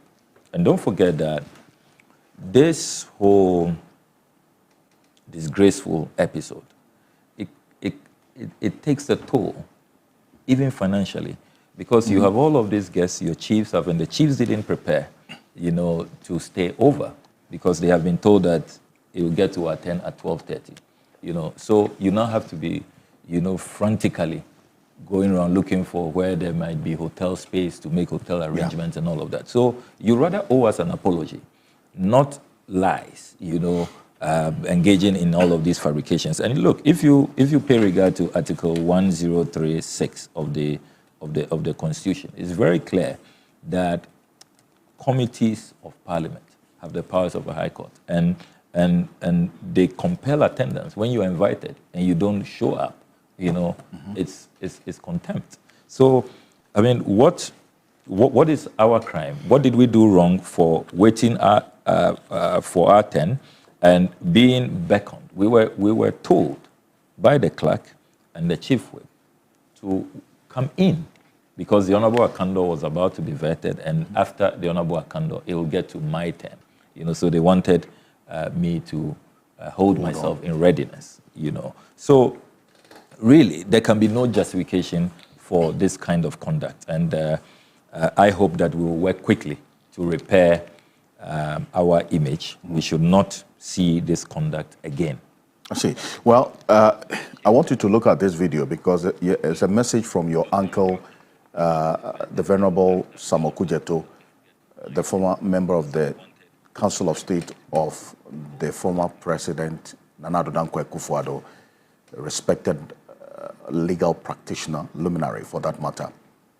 This is how he described the entire chaos that played before your eyes. This is what he said. Take a look. When the title Honorable is attached to you, I think it implies a certain kind of conduct and behavior which should be above board. It should be exemplary. Something that young people can look at and say, oh yeah, this is an honorable man, and this is what he will do. And so to find my children, more or less, I think I should call them my children, fighting in Parliament, throwing benches and breaking things, it's a shock to me. I can't believe. But it's not the first time we've seen that happen in Parliament. We saw when the Speaker, who has been retained, was elected. We saw somebody run away with ballot papers. Even that, compared to this brawling and fighting and actually throwing chairs, it's a different thing altogether. It's gone to a different dimension. That was bad already. So is it? Well, so that's your uncle there. And that in conversation with my colleague Beatrice Sedu. You have it. Clear words. Disgraceful, to say the least. And he's right that when the honorable title is attached to your name, the Ghanaian people expect a certain conduct. And so, I mean, this is a matter that we have to bow our heads in shame as an institution, even though it's just a few people who have done that. You saw that, most of us were just quietly, also in shock, watching what was unfolding before our very eyes. But we hope it never happens. The Speaker has taken steps. This committee hearings, I'm sure that it will lead to far-reaching recommendations. The plenary will have its say. Major decisions will be taken, and moving forward, I'm sure that we will put in place measures to prevent this. But I do hope that sanctions will apply so that it will serve as a deterrent. But certainly disgraceful conduct, and it has lowered the image of Parliament, and I hope that we don't see that again. Alexander Penyomakin, the minority leader and ranking on this committee, the appointments committee, says that before your vetting, you had some sort of agreement with him. He says he's your good friend, that you sat and you had an agreement that certain things that you said and some positions that you held in the past about the conduct and some dealings of the previous administration were overboard. And so you were going to apologize before the committee, but you didn't do that. Maybe that's what led to all what happened at your vetting. Was any agreement of a sort reached between you and him? Blatant falsehood. I was totally shocked when I heard Afenyomakin make that statement. What am I going to be apologizing for? Some of the things you said. I should apologize to Ghanaians that I stopped the National Cathedral project, which will have sunk more than $400 million. At the time I managed to stop it, $58 million has been sunk already. Do you know what $58 million is? What it can do for us? Do you know how many projects that have been constructed in our country all over? Even the mall, that you see all those structures, those facilities there, nowhere near $58 million. Hospitals have been built for half of that amount, fully equipped. All we see is a pit. I should apologize for leading a campaign against state capture that don't sell cantonments land for 42,000 cedis, for 160,000 cedis, when others are buying it for $500,000, $600,000. When we went to their great mechanization lands, the Vegetable Producer and Exporters Association, they told us that they were told by Jato and his gang that if they don't want their properties demolished, then they should pay $500,000. Your colleagues were there, the media captured it. Yeah. Only for them to see that ministers, MPs, had shared it amongst themselves, some paying as low as 42,000 cedis. We have the lease, we have the agreement, we have the document. I should apologize that our children were being fed with expired Moshosho rice, and which had been criminally rebagged. I should apologize that I made that expose and protected the children of our country. I should apologize that President Akufo-Addo has a presidential jet ordered by President Kufuor, more than $37 million in pristine condition, great shape, nothing wrong with it. He wasn't using it, parked it, shunted it aside, and was chartering 20,000 euros an hour. So there was nothing to apologize for? There was absolutely nothing. So first of all, let me state clearly that it was during the vetting of Dr. Manibuama. Those proceedings were live. Mm-hmm. If you observe the vetting, when the minority leader walked in, he then beckoned, gave me a signal that he wants to meet me, he wants to see me. So it was live. You go back, and those who were there, they'll see that the minority leader had called me, and then he stepped out. So I then went to see him. His concern, what we discussed, is that he had just been told that the NDC has held a caucus meeting. And in that meeting, I have raised serious concerns about his conduct. And that I have said that we must bring it to his attention, and he has to be contained at the appointments committee. And he did not take kindly to that. He said that, why do I think that he is misconducting himself? And that he has been told what I said at the NDC caucus meeting. So so he called me. I didn't go and see him. That is a fact. The Honorable Afenyomakin called me during the vetting of Dr. Mani Buama that he has heard everything I said about him at our caucus meeting. And that he wants to know why I'm saying that, because he knows I'm a senior member of the appointments committee, former member of the appointments committee. How did they get information of an NDC caucus meeting? I mean, we have all kinds of friendship and all, but that's clearly a matter that we shouldn't be proud of. So that's what the meeting was about, and I told him that yes, I take the view that he goes overboard.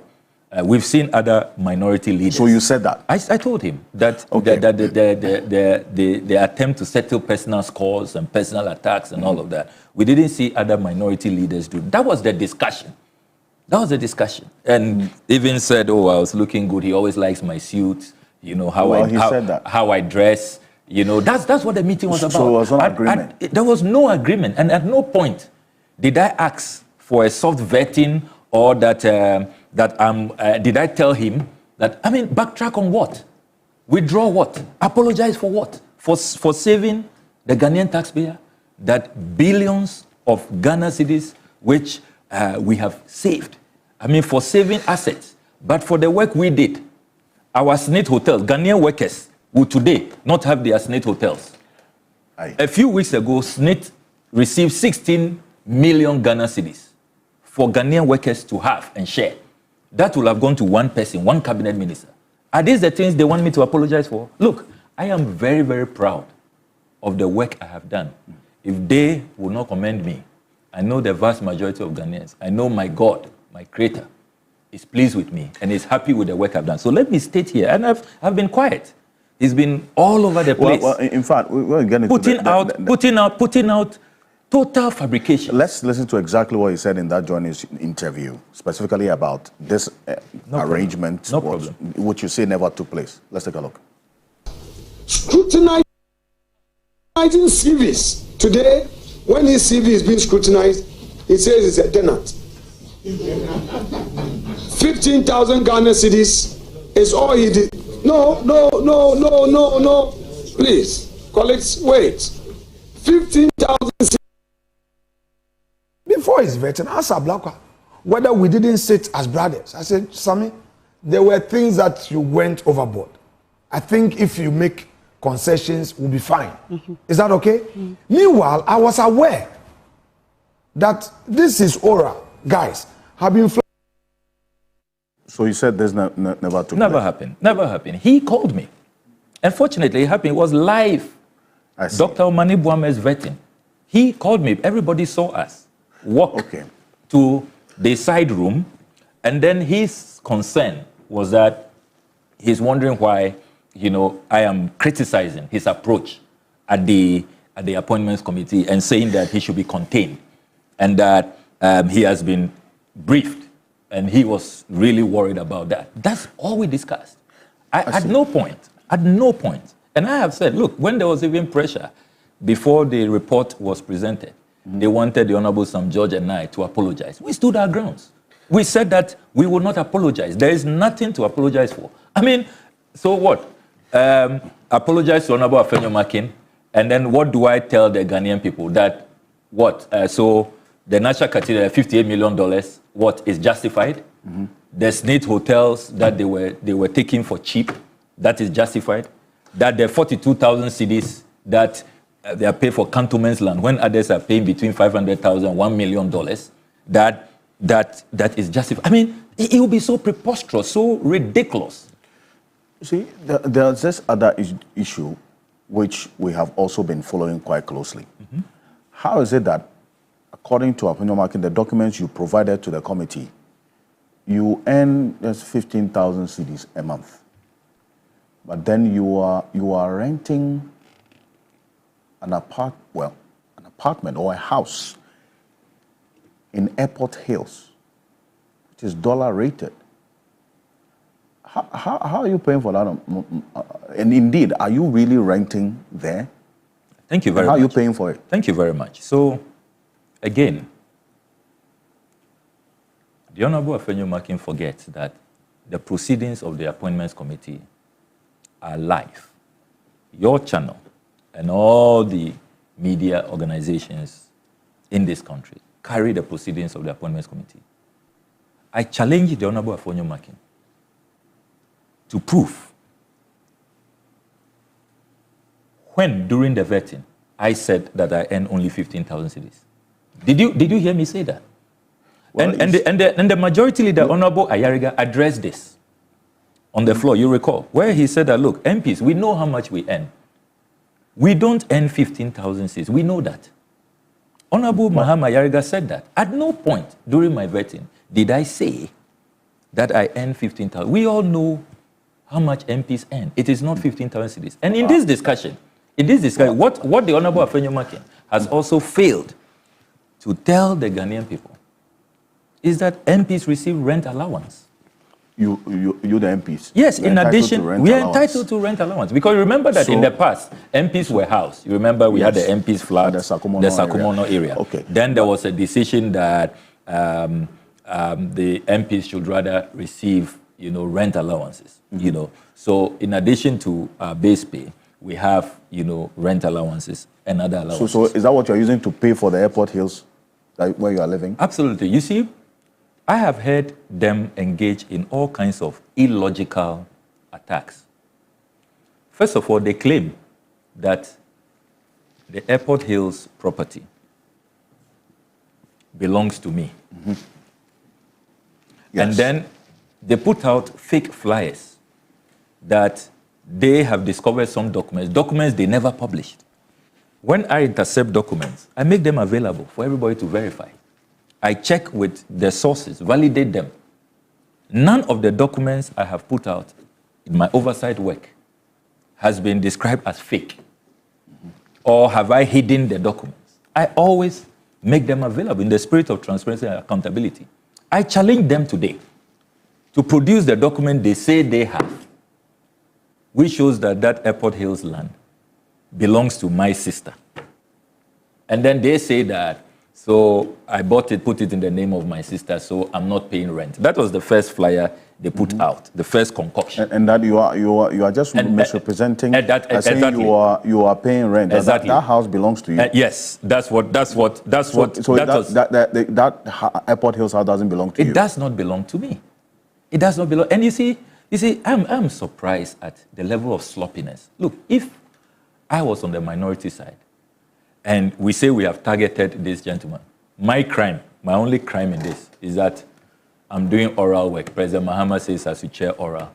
And because of the work I did in saving this country billions and billions of cedis and dollars, protecting our state assets, that's my crime. So they made me a target. I should not go through vetting. With their micro-minority numbers, they say they will stampede my vetting and they will punish me because I sought to fight corruption and protect state assets. I campaign against state capture.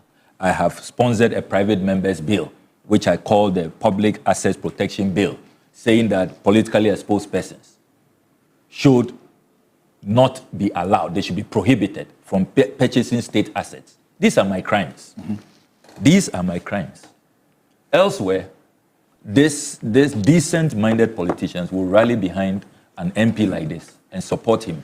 They will not vilify him, hound him, and seek to just, denigrate and subject him to all of these cruel, baseless attacks. Look, as I was saying, if I was on the minority side, mm-hmm. Simple. Airport Hills, they have an estate management. Before the vetting, you saw how we were doing vetting. You saw the work we did. Honorable Muntaka, Honorable Haruna Idrisu, you saw the work we did. We will do our due diligence, our background work. We don't just get up and come there to settle personal scores. We will have gone there, written to the Airport Hills management, mm-hmm. asked for documentation on the true status. That's what we will have done. They haven't done any of that. So in one breath, they say that the property belongs to me. I've put it in my sister's name, so I'm not paying rent. So in another breath, the same people, in another breath, they say that, how can you be earning 15,000 cedis. They know it's not true. I remember Fenyomaki, he's an MP. He knows it's not true. That's not how much we are paid. He knows that we receive rent allowances. He doesn't want the Ghanaian people to know. They are not being transparent. They are not being truthful. He knows. So you don't have property in your relatives' names? No. I mean, why will I do that? I mean, look, when I was asked about my Aveime house, I said, yes, I own it. I built it. If you look in my asset declaration, and I was going to do that, you remember the chairman said that the asset declaration law, you declare your assets with the Auditor General. You remember? And I have the verbatim report here from the proceedings of Friday, 31st January. If you go to page 132, the chairman stopped me that we have an asset declaration law in our country. So don't be declaring your assets public. Or if you set that precedent, everybody who appears will have to declare their assets. So have you declared your assets? I've declared my assets. I'm always on time in declaring my. You declare your assets before you take office, then at the end. Yes. And I thought that they could even have I told them that, look, you can even go to the Auditor General and ask for, if the committee so desires, ask for a copy of my asset declaration. So as I was saying, the same people, the inconsistency, the illogicality, and they don't credit Ghanaians with common sense. One breath, he owns the thing. He's put in his sister's name. He's not paying any rent. In another breath, you say that, he earns 15,000 cedis and he's paying rent, and I've heard all kinds of outrageous figures. They say $15,000, $20,000. Look, fortunately, Alfred, and this is exclusive to you. Even though, if you read page 132 of the verbatim report, the chairman of the committee said, when I was asked, and I said, Mr. Chairman, if you want me to share my tenancy agreement with you, even though I will have to seek the permission of my dear wife because we do it together, I have no qualms about that. Then the chairman rules that please do not proceed. It is not in the interest of the committee to be demanding your tenancy agreement, let alone how much you pay as rent. So it was at the instance of the chair. So when Afenyomakin goes around saying that I was asked and I didn't produce, and they are all over the place saying that, I'm hiding, I claim my landlord has traveled and that I can't find my tenancy, blatant lies. These proceedings were live.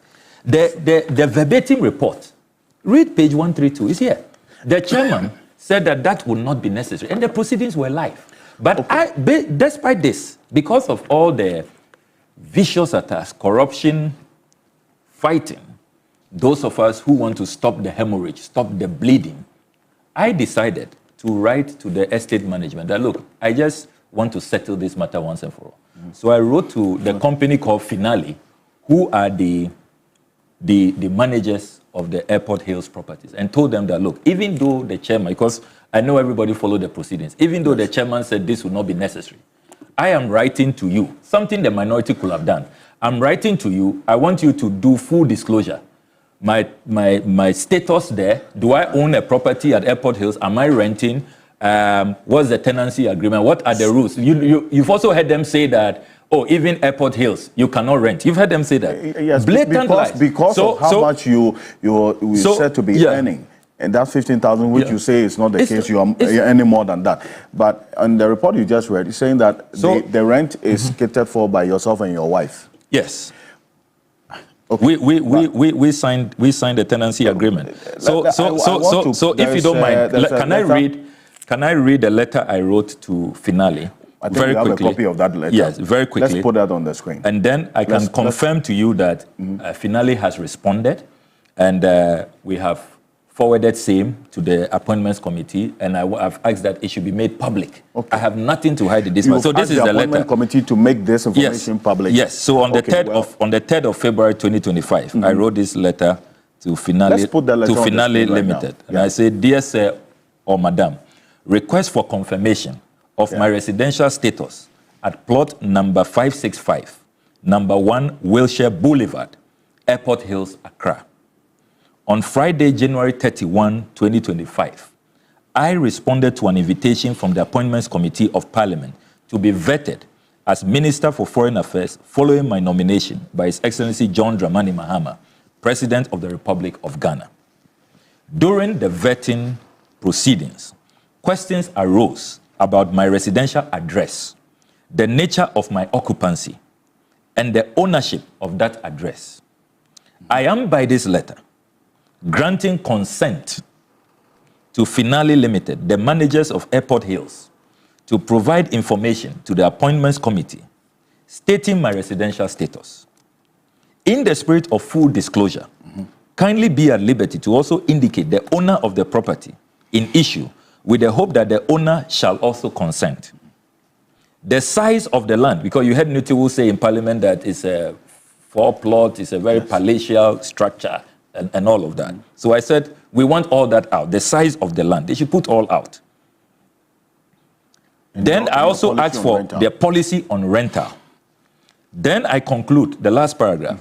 Even though the record of proceedings will confirm that the Honorable Chairman of the Appointments Committee disallowed further inquiries on my tenancy, I have decided to pursue this path in accordance with my personal principles of transparency, accountability, and in the larger public interest, particularly considering that I have absolutely nothing to hide in this matter.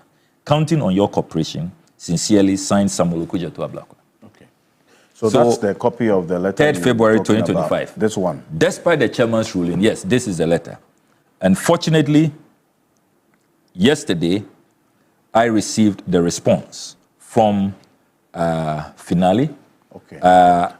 This is the estate managers of Airport Hills. And this is what they have sent to the Appointments Committee, despite the chairman ruling that it will not be necessary. I just want to, because of the mischief out there. Is that what is on the screen? Yes, that is. Okay. So they've written to Bernard Ahiafo? Yes, they've written to Bernard Ahiafo, the chairman of the Appointments Committee. Attention, Honorable Bernard Ahiafo, February 6, 2025. Request for confirmation of my residential status at plot 565, number 1 Wisher Boulevard, Airport Hills, Accra. The letter reads, letter dated February 3, 2025 on the above subject matter, directing us to send our response to the chairman of the Appointments Committee refers. With the consent of the homeowner and the tenants in the above subject matter property, we conducted a thorough search of our files. Our records show 1, a land title certificate issued on December 15, 2017 and registered as GA 53985, Volume 2, Folio 1440 for a parcel of land measuring 0.29 acre, one plot from Finale Limited to Husni Altibe. Husni Altibe, our landlord is a Jordanian. I see. Husni Altibe, he's not my relative. I don't have any Jordanian links. The letter continues. A tenancy agreement dated March 1, 2017 between Hosni Altibe and Samuel Okudzeto Ablakwa and Noela Seduda as my wife, for which we granted our consent on August 8, 2017. A renewal agreement dated March 1, 2022. The tenancy is still subsisting and the requisite consent has been granted therein. Kindly find attached copies of the documents for your reference. 1, land title certificate dated December 15, 2017, consent certificate, 2022 renewal, tenants undertaking signed in 2017 and 2022 respectively, lessees acknowledgement 2017 and 2022. Airport Hills is an owner-occupied community with a very limited number of rentals, subject to the consent of Finale Limited. Thank you, yours sincerely. This is signed by Benis Among, Director of Administration. So the propaganda that I own it, they have been exposed. The propaganda that it belongs to my sister, they have been exposed. Here, the owner, the property belongs to Hosni, a Jordanian. The records also show that it's just a small one plot. The records also show that Airport Hills allows for rental. So it is not true when they say that, so you see, they are so sloppy, and I know it's deliberate.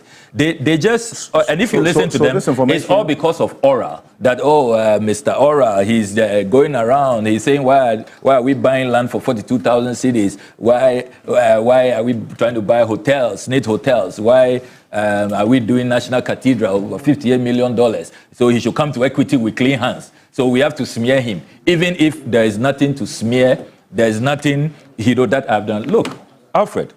Let me state that I have served this country in many capacities. I've been Deputy Minister for Information. I've been Deputy Minister for Education. I've been MP all these years. At no time has any adverse finding been made against me. There is no Auditor General's report where you find my name that have diverted funds or taken anybody's money. At no point in time.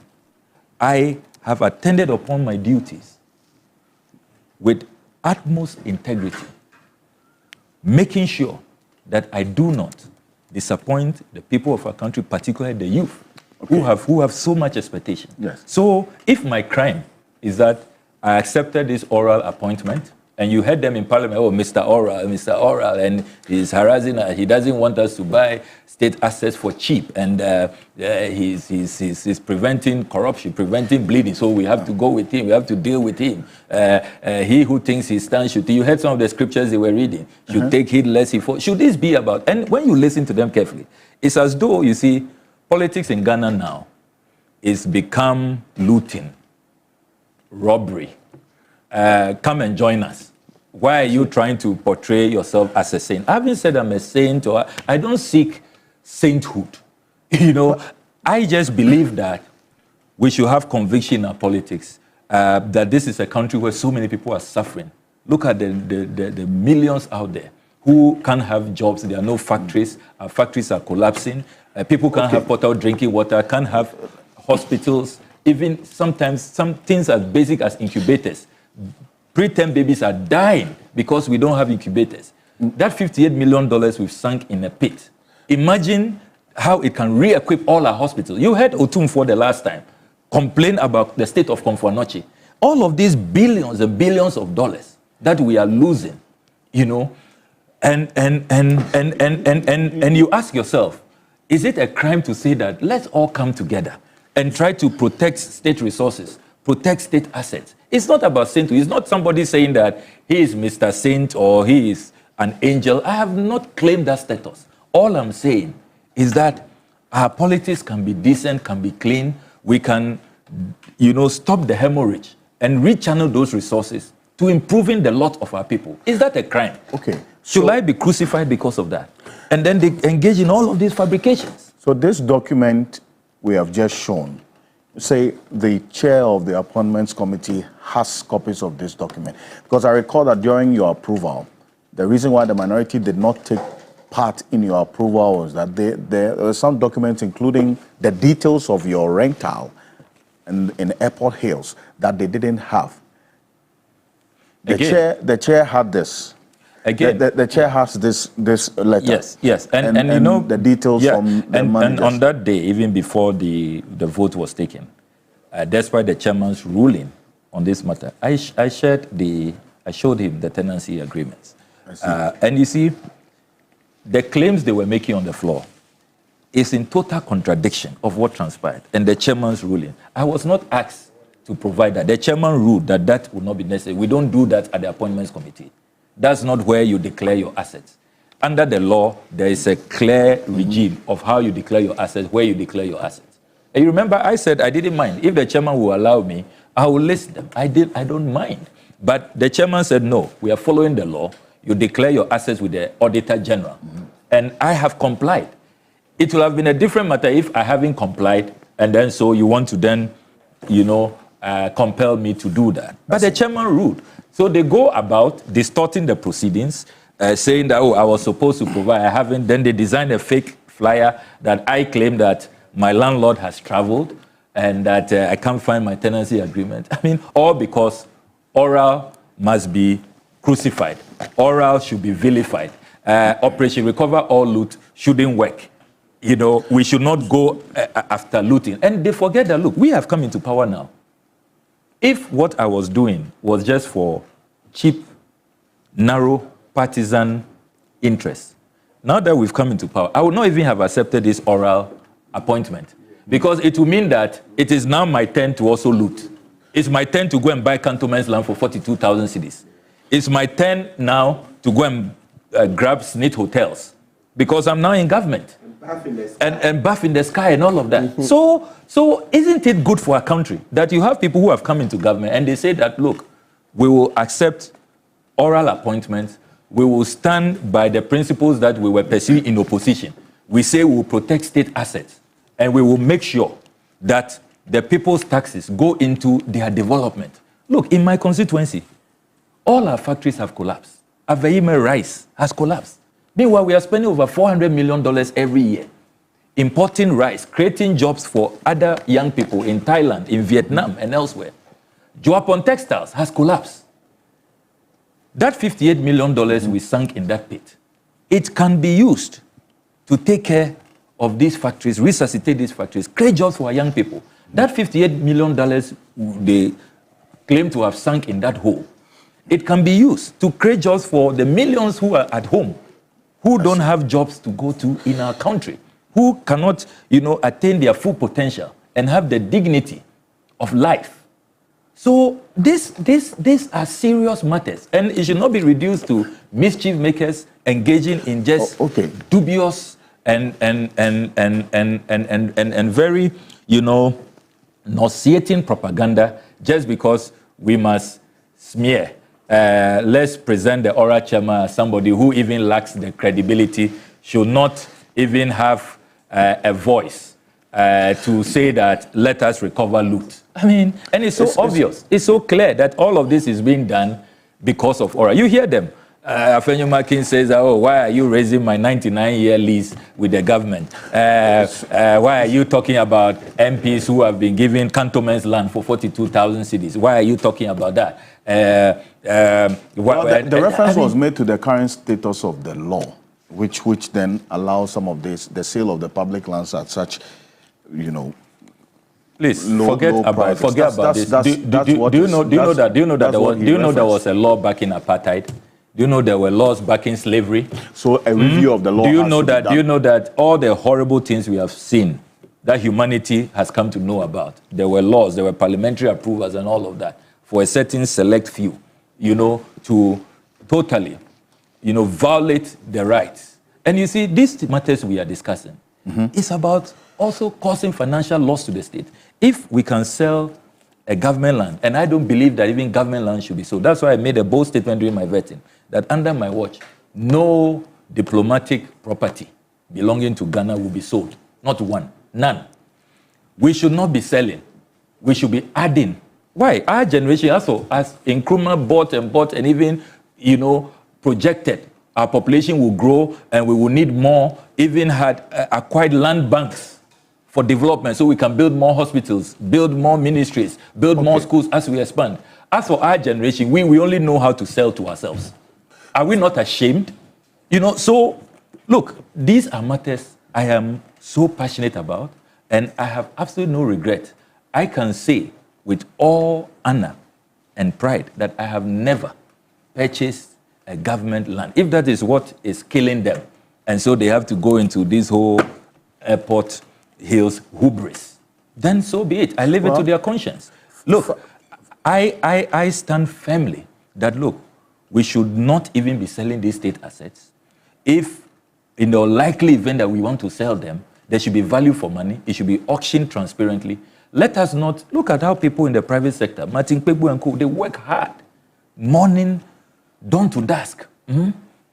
And when they want to buy this product, they tell them that, hey, you must come with $600,000, $700,000. We need to even discuss these rates. Are they even fair? What we subject the ordinary private person to? Then for them to hear that as for us in the political class, all you need to pay is 160,000 cedis, 42,000 cedis. Is that fair? What kind of system are we creating? And that is my crime. And so they have to smear me at all costs. I want to. It was a battle with the Airport Hills manager because they don't like to get involved in politics. And they say that these are also privacy matters because homeowners don't really want people to know the property because they are private sector people. But I'm glad that they've managed to get the consent of all of these people. And with the documentation and the tenancy is agreement out. and all that. You say you've given... Finale is there. And you see, you in the media as well. You see... With all humility, my brother, with all humility, this business of he said, you said, you two go there, do your own verification. But that's the reason why I brought you here. Yeah, I'm glad. But you see, let's encourage independent verification. So Afenyo Mag all week has been all over the place. Just mere no document, no evidence, no due diligence, no checks. And then he's all over the place. Oh, 15,000. And then he's renting for $20,000, $30,000. Where did he get those figures from? I mean, and the same people who say, oh, and then after he says that, he says, no, but I don't believe he's renting. Yeah, I think it's for him. You think, minority leaders, such grave matters, that you have no shred of evidence, no documentation. Meanwhile, these people, Parliament can write. The Appointments Committee can write to finale. That's what I have done. And you see, they responded. The media, you can go and check. And Nitiwo, who stood there, defense minister, former defense minister, said, oh, it's 4 plots. See how he's been exposed. Simple, basic, proper. And it's also not true that Apple Hills does not rent. So you see how all their propaganda has collapsed. My only crime is oral. As for the oral, we will do that work. And next week, President Mahama has announced he's waiting for a report. I'm glad that the distinguished Martin Pebu is here. He's going through making sure that everything, meets the legal standards. We will present the report. I remain very proud of the oral work that I did. And they can continue with the vilification. It will not deter me from doing my work. 8 minutes after 9, this exclusive interview with Samuel Okudzeto Ablakwa, Ghana's Foreign Affairs Minister. In fact, it's the first interview in his capacity as Foreign Affairs Minister. A number of issues. In fact, I have to apologize for the questions on your work as a Foreign Affairs Minister, a number of them. Franklin Kujo, who sent through quite a number, is joining us on Zoom right now. He's got to leave us in a bit. But, Mr. Kujo, good morning. Welcome. Good morning. Good morning to your good self. Good morning to my good brother. Good morning. Good morning, Franklin. Good morning. I'm well. Good morning. You're looking good. Oh, well, by His grace. Great. Let me also acknowledge the presence of Martin Pebu, who is a member of the Operation Recover All Loot preparatory team and also a private legal practitioner, one of the foremost human rights that we have in this country. Lawyer Martin Pebu, good morning. Welcome. Yes, last week you asked a number of questions on the matter of the asset declaration and some of the questions that Samuel Okudzeto Ablakwa you were expecting that should have answered before the committee. Even though he didn't answer, or in fact, at the instance of the chair did not allow it. I thought that the Ghanaian people also needed and deserve answers to these questions. And that's one of the reasons why we did this morning. But you asked a question about this Airport Hills matter and the fact that Ghanaians also deserve some detail, especially because of what he has been doing and the kind of standards that he has also put himself to. Listening to this right now, is it that the minority have to do more work to get much more detail, or all this detail ticks the boxes for you based on the questions that he wasn't allowed to ask, or sorry, to answer before the Appointments Committee? Just a quick one, because we need to round up. Okay. So, I mean, to be honest, he's done extremely well by coming forward and giving a lot of this information. So, Honorable, not to put you on the spot, but maybe the last thing you can just do to put this, maybe go ahead and give them the declaration. Okay. Maybe. Yeah, the asset declaration. Yeah, okay, sure. Then, because that's even what we are fighting for, anyway, saying that President Mama should have the law amended. So we are looking at the Constitution, then you are looking at the Act 550, right? Maybe if then it just settles it once and for all, because that's what, and I like your point that there were lots of sins, a lot of bad things that were done in the past, but backed by law. So, when Yar'Adua took over, right? Yeah. He, no, that's the one, just, let me make the point. Oh, no, not Yar'Adua, the other, Baba Guslu. Buhari. Buhari. So the law said he needn't have disclosed, but he came straight, declared the assets publicly, the number of cows, the number of houses, and it was fantastic, right? Yeah, so we can always have law. And let's repeat, law. You can use law for a lot of evil. Yeah. You see, but when people are not enlightened, we think, everything that's written in law is good. Look at this constitution we have. You think this is a good constitution? A constitution that retards your progress, makes the judiciary subservient to the executive, etc. Do you think this is a good constitution? Right? So there are laws, but the quality of the law sometimes are suspect, right? So maybe if you just did that finally, because then you see history will record you as even being the trailblazer, something we've been fighting for over 20 years. Because look, in the past, haven't I brought asset declaration forms of what do you call it, Mary Grant, J.J. Rawlings himself, P.V. Obey? They are the assembly press. Today, if you went to assembly press, you will get copies from the 90s. So if you did, I think that would just seal everything forever. And who knows, you know, and I'm not ashamed of it. I've said it. I'm not a member of your party, but I can say that, listen, in 2028, going into the election, if NDC doesn't make you a vice presidential candidate, I don't know what else. No, we have to say, I mean, it's a record. Listen, we have to be bold. But I've said it before here. Yes. I mean, if you look at the track record, what he's done, if NDC doesn't have this man for a vice presidential candidate, I don't know what they'll be doing in that election, right? Yes. So go ahead, declare. Then you'll be the trailblazer. Let me bring in. It's a good suggestion. I think I think it's something I think we should consider. Yeah. Why? Okujeto for vice president is killing you. Council. I'm black for vice president is your problem. Let me bring the founding president of Imani Africa in on this because he had also asked some questions. Frankly, what do you think? No, look at this. This is the reputation of. Please, I want to hear your thoughts on the questions that bothered on, because you also had some questions on the on the matter of the airport hills and so on, the detail that has been provided now.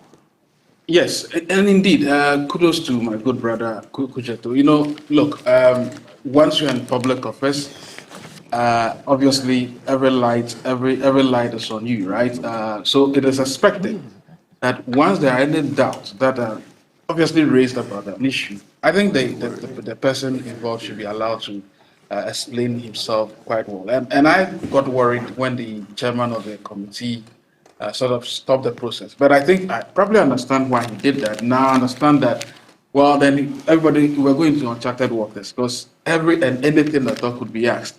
But on a specific issue, I think Honorable Kujeto has creditably answered the question.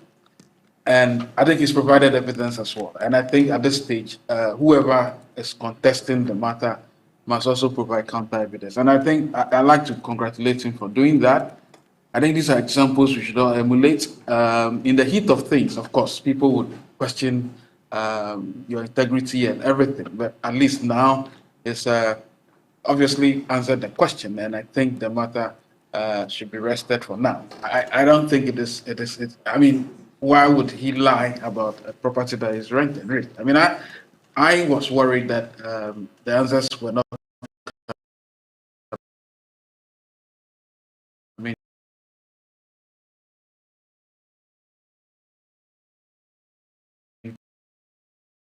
that quickly, and I'm very, very grateful for. And I know you'd be proud. As I said, it'll be important to look at the missions and then rationalize as to which ones bring us a lot of probably grace and revenue, not just revenue, but also maybe some grace. And I mean respectable grace. And on that, I think that I like the interventions you are going to make, and knowing exactly how you think. I believe Ghana will be the better for it. So congratulations once again, my good brother. Great, and I know you've got to leave us. And we're even going to have to round up in a bit again to the next phase with Lawyer Digita Maklo, acting CEO of the NPL, also joining us. But the next phase of oral as well, because next week they're expected to present their report. The concern is that the president will still have to rely on the same state institutions that are perceived to have some weaknesses. And reason why this oral team has received so much support and commendation. So does it not come back to square one? Because then these same state institutions are going to have to prosecute the information that they have received so far. You know, what I think they might do, and Honorable Kujeto, I'm sure people would also agree, maybe you should look to what the Brazilians did and some other countries that have actually done this, what I call some sort of house cleaning. Legally, and I think they went beyond the current prosecutors. Of course, Ghana, we don't even have many of them, but because of bias and probably politically motivated, thoughts, this country actually employed a phalanx, a lot of prosecutors.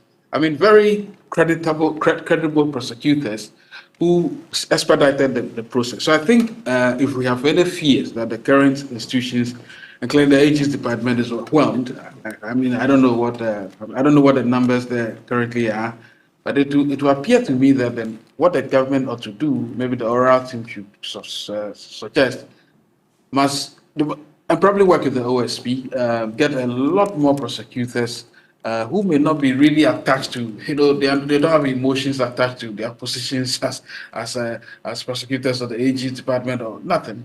Get them, a lot of them. There are many law firms, or I'm sure many people will be willing. Get them some quick training, and then let them get on with the business. Because if indeed the issues are many, first of all, they have to be processed. Because I'm not sure every issue would follow every lead. So it would be important to go beyond the current prosecutors we have, and then rent a few more, and then let's get on with it. I certainly welcome this intervention. I see, and because there had been that concern, and also the recommendation that maybe an overhaul of all the state institutions that are supposed to prosecute the findings of oral should be the next focus, so that the judiciary, Shraj. Hello? Can you hear me? Yes, I lost you about 3 seconds. Yes, there have been recommendations about institutions supposed to prosecute the information that oral has received, so that the judiciary, Yoko, or the others as well. Is it one that you would support quickly? And overall of institutions, I think for me is the leadership that actually matters. It's not really about overhaul. Maybe overhaul here would mean that you are putting men and women who are men of integrity, who really want to leave legacies in those institutions. I think the institutions really do well. The problem has always been the fact that the persons who lead them, either timid, have become very so much more embedded with the subsisting government at the point in time. And I think that is the major issue. I yield to the people who suggest that all anti-corruption institutions should actually be probably merged into one. Because sometimes, the Yoko is doing this, and then see what's it called, the other department, OSP is doing. That spectacle we saw the last administration was quite frankly, not a good thing at all. I mean, you don't see institutions fighting among themselves, fighting corruption. I think corruption has become very difficult to defeat. And so for me, oral is a good thing, and we at Imani actually fully support it. And I think we were discussing this matter over the last week or so. And again, they suggested that maybe the government should actually go beyond just the existing institutions. I'll probably look out for prosecutors wherever they are, rent a few ones, and then get on with this. I'll be happy to read their reports. Zakujo, I really do appreciate your time on this matter, and maybe just finally, and we're done on this before Mr. Blackwell will leave us as well, because the next phase of the conversation will still continue on the path of what the next stage of oral will be. Very quickly and finally, before we go, quick one. I agree with Franklin, and let me thank him for his kind words. We'll be working closely with civil society to make sure that we are really able to pursue our foreign policy objectives. And Imani is one of the very credible civil society organizations that we have in our country. On the Brazilian model he spoke about is really worth considering.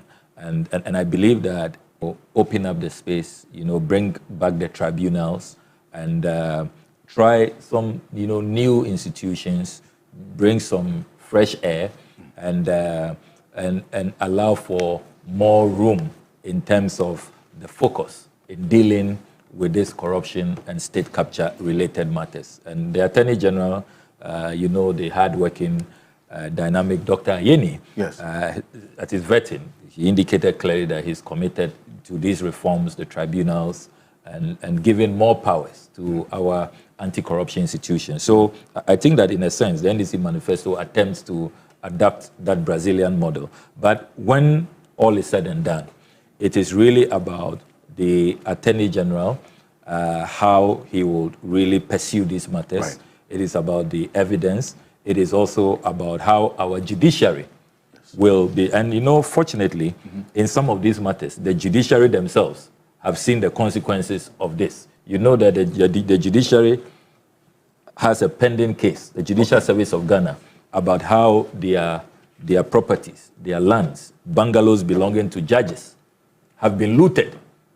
And so they are in court. So they themselves now, see how crucial this whole oral agenda is, because they have become an affected institution.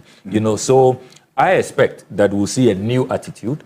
And as we move into phase 2 of oral, where the Attorney General takes charge and begins to carry out further, investigations and prosecutions and retrievals, which is what we want to see, because we want to see these state assets come back to the Ghanaian people to be used for the benefit of the Ghana. The Constitution is very clear. Public lands belong to the people of Ghana. It should not be hijacked by a few political elite. So I'm very confident.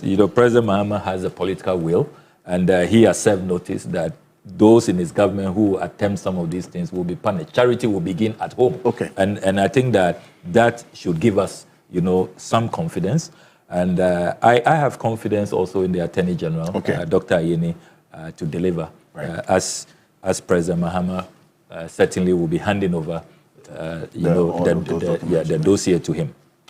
Samuel Okudzeto-Ablakwa is Minister in charge of Foreign Affairs for the Republic of Ghana, the youngest Foreign Affairs Minister in Ghana's history, and his first exclusive interview as Foreign Affairs Minister on a number of issues that we've talked about this morning. And I'll read through a number of your messages. We have 2,663 of your messages. Wow. I certainly couldn't have read all, but as many as I could is what I transformed to some of the questions that you had me ask. I hope that you may have covered all the issues as well. I'm going to go for this quick break. When we're back, the next phase of the oral continues because one of the members is still with us, and lawyer Godwin Eduji Tamaklo, who is the acting chief executive officer of the National Petroleum Authority, but a private legal practitioner for the purposes of this conversation, who's going to be joining us. Bobby Bunsen is private legal practitioner as well. He's also going to be joining us. And I still have Franklin Kujo with us here on Key Point. We're back shortly after this quick break. Very quick break. Stay with us.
of such a body is only to enhance it and make it worthy of the acronym.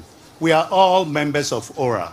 ORAL is not guided by the non-African spirit of vendetta, which some people misconstrue it to be. But let me also tell you that we are humbly watching ORAL. Further, Your Excellency, the idea of ORAL is so laudable and African. ORAL should be a guiding spirit in our public service existence.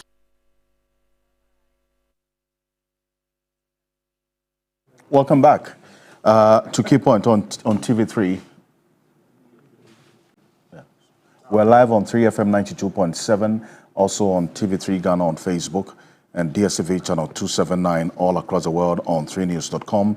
And your thoughts, views, comments, and opinions are welcome this morning. And as always, I've been clothed by Cogra Clothing, the best version of you. You can locate them on the Spintex Road, 18 Junction, opposite the Allied Oil Filling Station, ground floor, same building with Ghana Made store. Call them on 0244 238 341. That's 0244 238 341.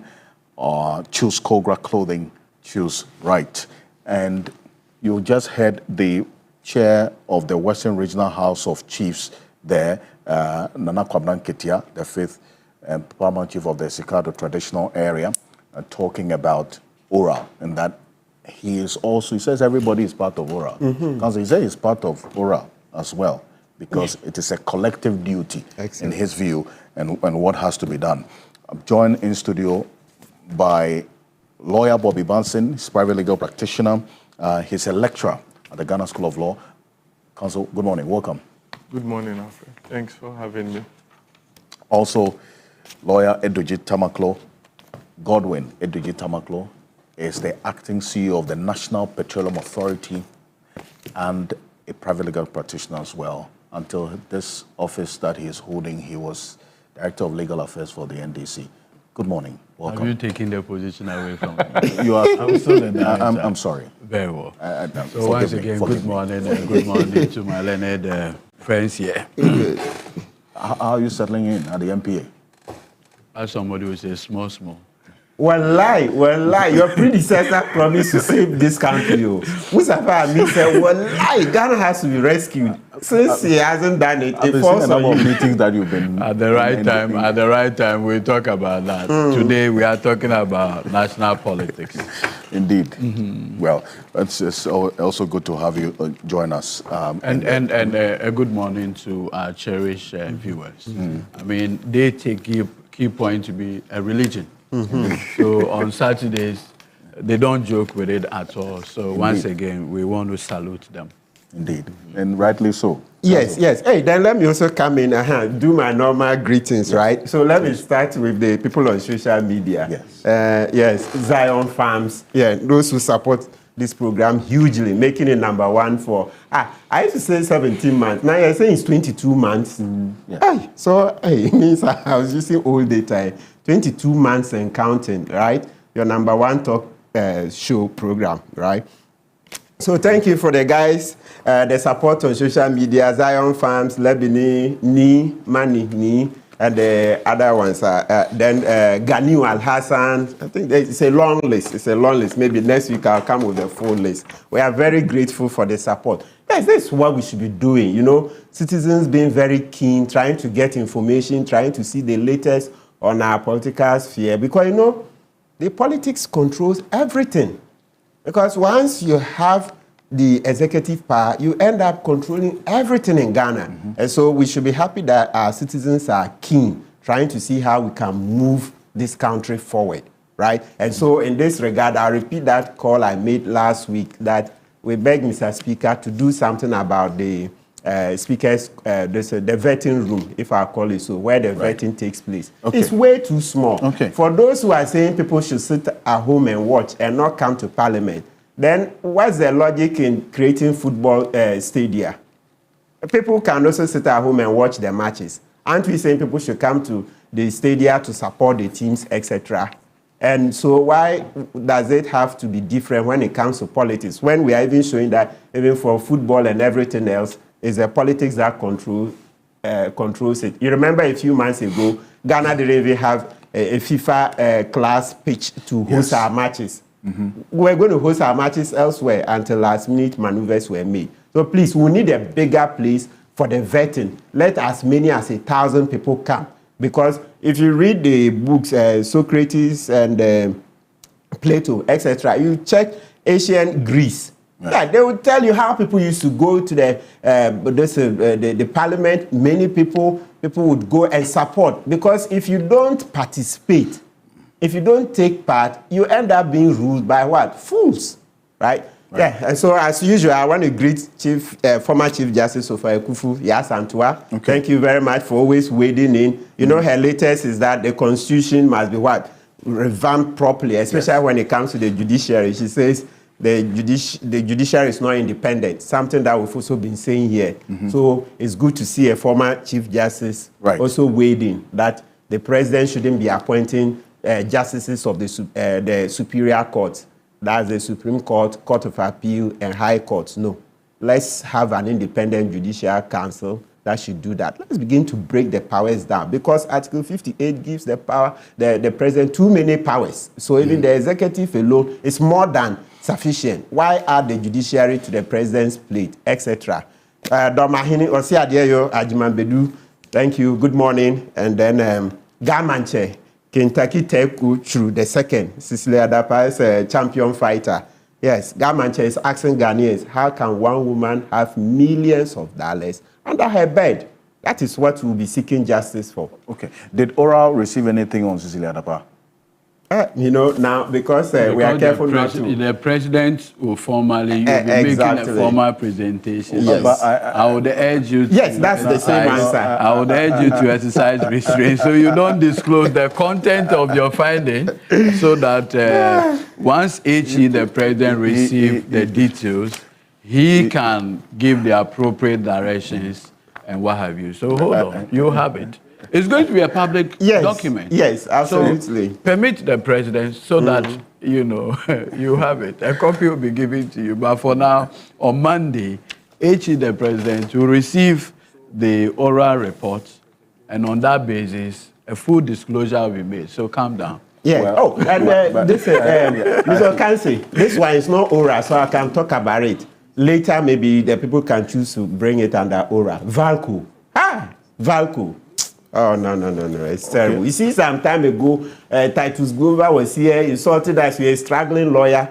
He was MD. Things that happened there. Well, and so they were paying. Valco. But you didn't get it. We need a forensic audit of Valco. Forensic audit of Valco. Titus Glover was here, insulting people. You were a struggling lawyer. You were MD of Valco. Things that happened there.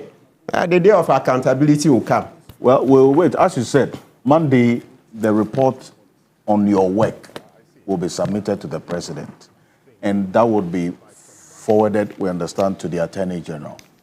And then the processes of prosecution will start. The concern or the conversation has been around what the next phase of this oral work would be, to the extent that if oral received so much public support because of the perceived weaknesses in the state institutions mandated to do what you did as a committee, then aren't we going back to the same problem? Because you have not been given prosecutory powers. You've just received information from the public, some of which you've gone to verify. You are then going to still go back to the AG. AG will still have to use YOCO, CID, all the others, the judiciary for that matter, to still prosecute this. So what have we solved? We've solved a lot. You remember, I've always called this decision a master stroke, right? Yeah, GM's decision to set up the committee as a master stroke. Let's handle it this way. You know, he got a huge mandate, right? Over 1.6 million, right? Because people were upset with the previous government. You know, Omampam, when you go and talk, they say, don't say Omampam. Well, we don't have to. Right? But some people like it, right? No. Oh, yes. So that's why I said, we're told not to say. But even the time I said he was part of the criminal syndicate, so I was asked to withdraw, but later, so let's stay on course. You said we withdrew it. So, you see that there was so much despondency. And it was going to take at least another 1 month before GM would be sworn in. So there was that vacuum, huge vacuum. Don't forget, me sitting here, how many times haven't we complained about Chairman Wuntumi, the Galamsey fight? We reported to Ekufu Dampare, he refused to do any work. He and, when I say refused to do any work, I'm talking about substantive work, taking the case to court. He and Faustina and Dokufi, they were doing politics. So, you see, even me, sitting here, how many times we call this case here, Dampare would not budge. And is there any wonder that today policemen are up in arms against him? A lot of despondency in the police service, saying that GM should sack him immediately. Otherwise, they will be fired, right? So this is a typical example. That even a case on the media here, Dampare would not do anything much here in Andokufi. So, it's just, what do you call it, a stereotype. Of the bigger problem, right? So people decided that, look, they want GM to begin to take their cases on.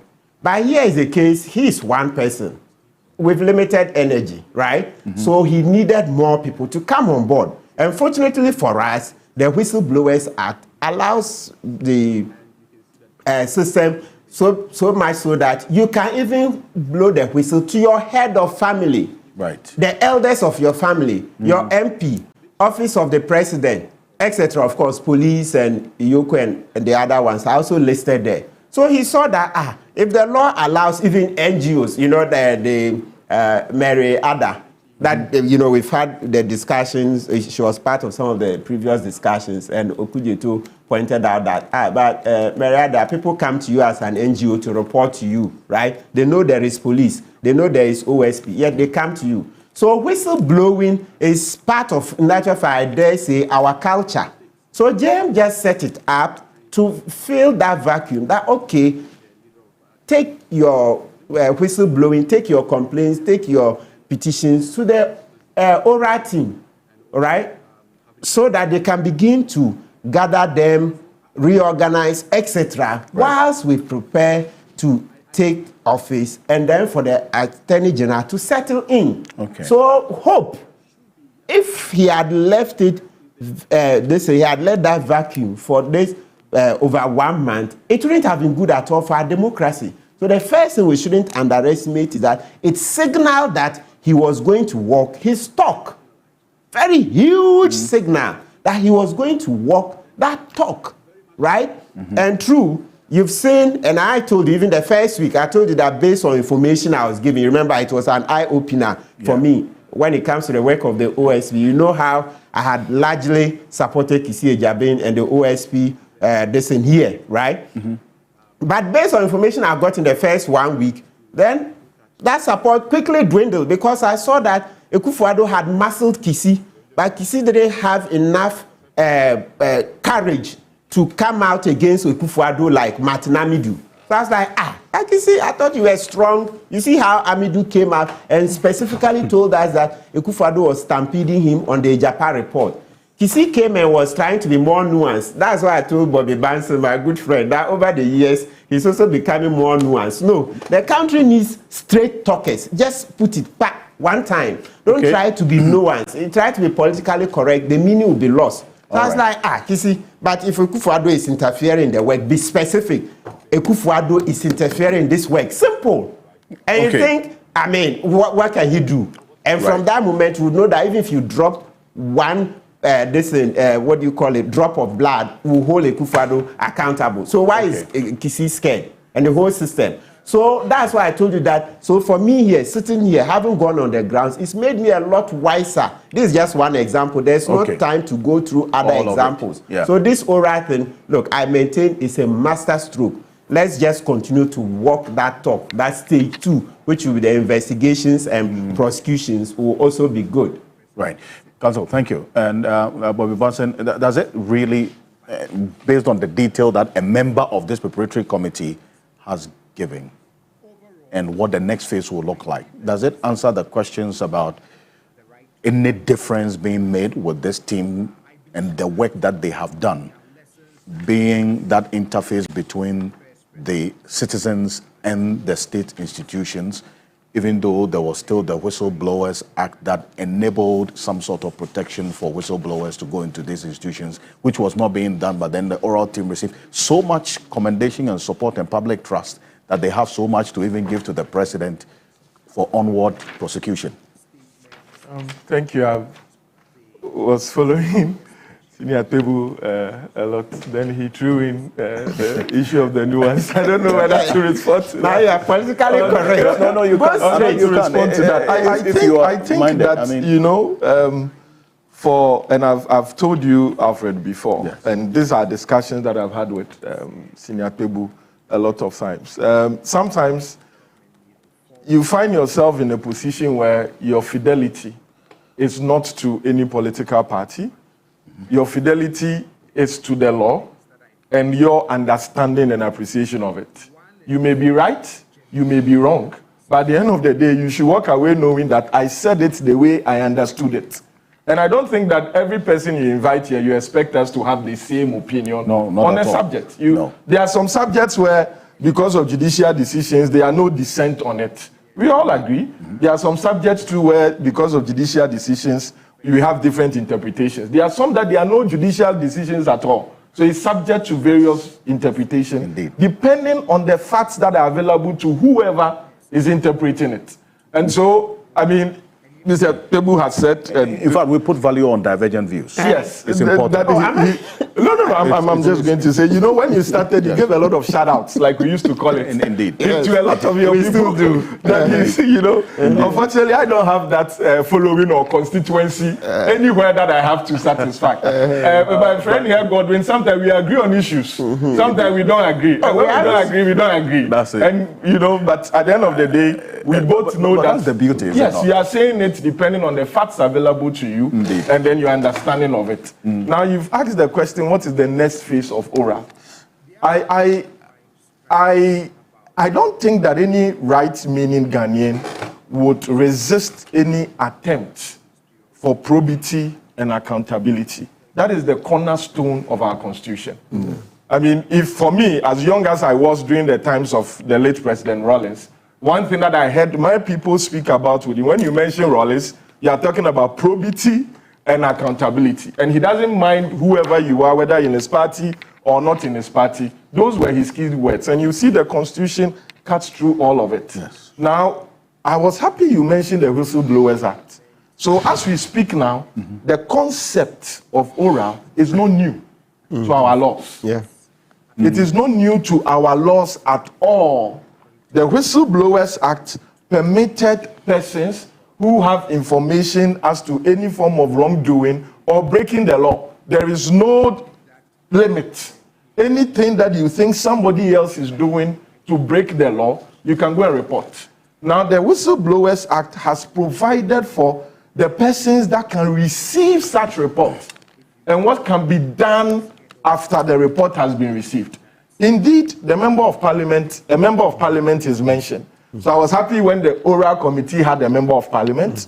Indeed, the auditor general is mentioned. So I said, okay, at least there's a former auditor general. Indeed, the police service is mentioned. And so you say, okay, there is a former police, a very high-ranking former police officer who is on it. And then they say that there's you and then a journalist, Mr. Archer. Okay. Now, I was hoping that there would be some legal framework in line with the existing laws that will guide the ways of the committee. Now, the committee was not a commission of inquiry. The president could have set up and can still set up a commission of inquiry without waiting for a council of state. Yeah. Right. If he thinks that this issue is of national interest, he can set up a commission of inquiry. Everybody will watch it. Yeah. The commission of inquiry would have the powers of the High Court. They will go through, I think Article 278 also speaks about it. Yes. But if you say you are doing whistleblowing, Senior, you know that under the Whistleblowers Act, whoever receives that report has a period of 7 days to submit it to the Attorney General. That is the law. Once you receive this report, you have a period of 7 days to give it to the Attorney General. At the time the committee was formed, we still had the former Attorney General in post. And so whatever report you received, there is no way you were going to give it to the former Attorney General. Yeah. Of course, you had to wait for a new Attorney General to be set up. So there is the gap. I don't know when you started receiving the reports and whether you've actually forwarded it to the Attorney General. I'm hearing that you say you are going to forward it to the presidency. And now more importantly, sorry? Say and to the Attorney General. And to the Attorney General. Yeah. Okay, more importantly, Alfred, the Whistleblowers Act states that any such information that is given should be kept confidential. Yes. And if you go and disclose any information that you have received under the auspices of the whistleblowers, it's a crime.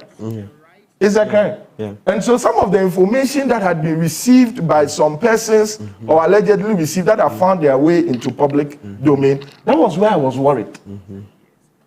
Because the only law, I might say, that governs your work or gives some form of legitimacy to your work, provides the framework within which you would exercise that work.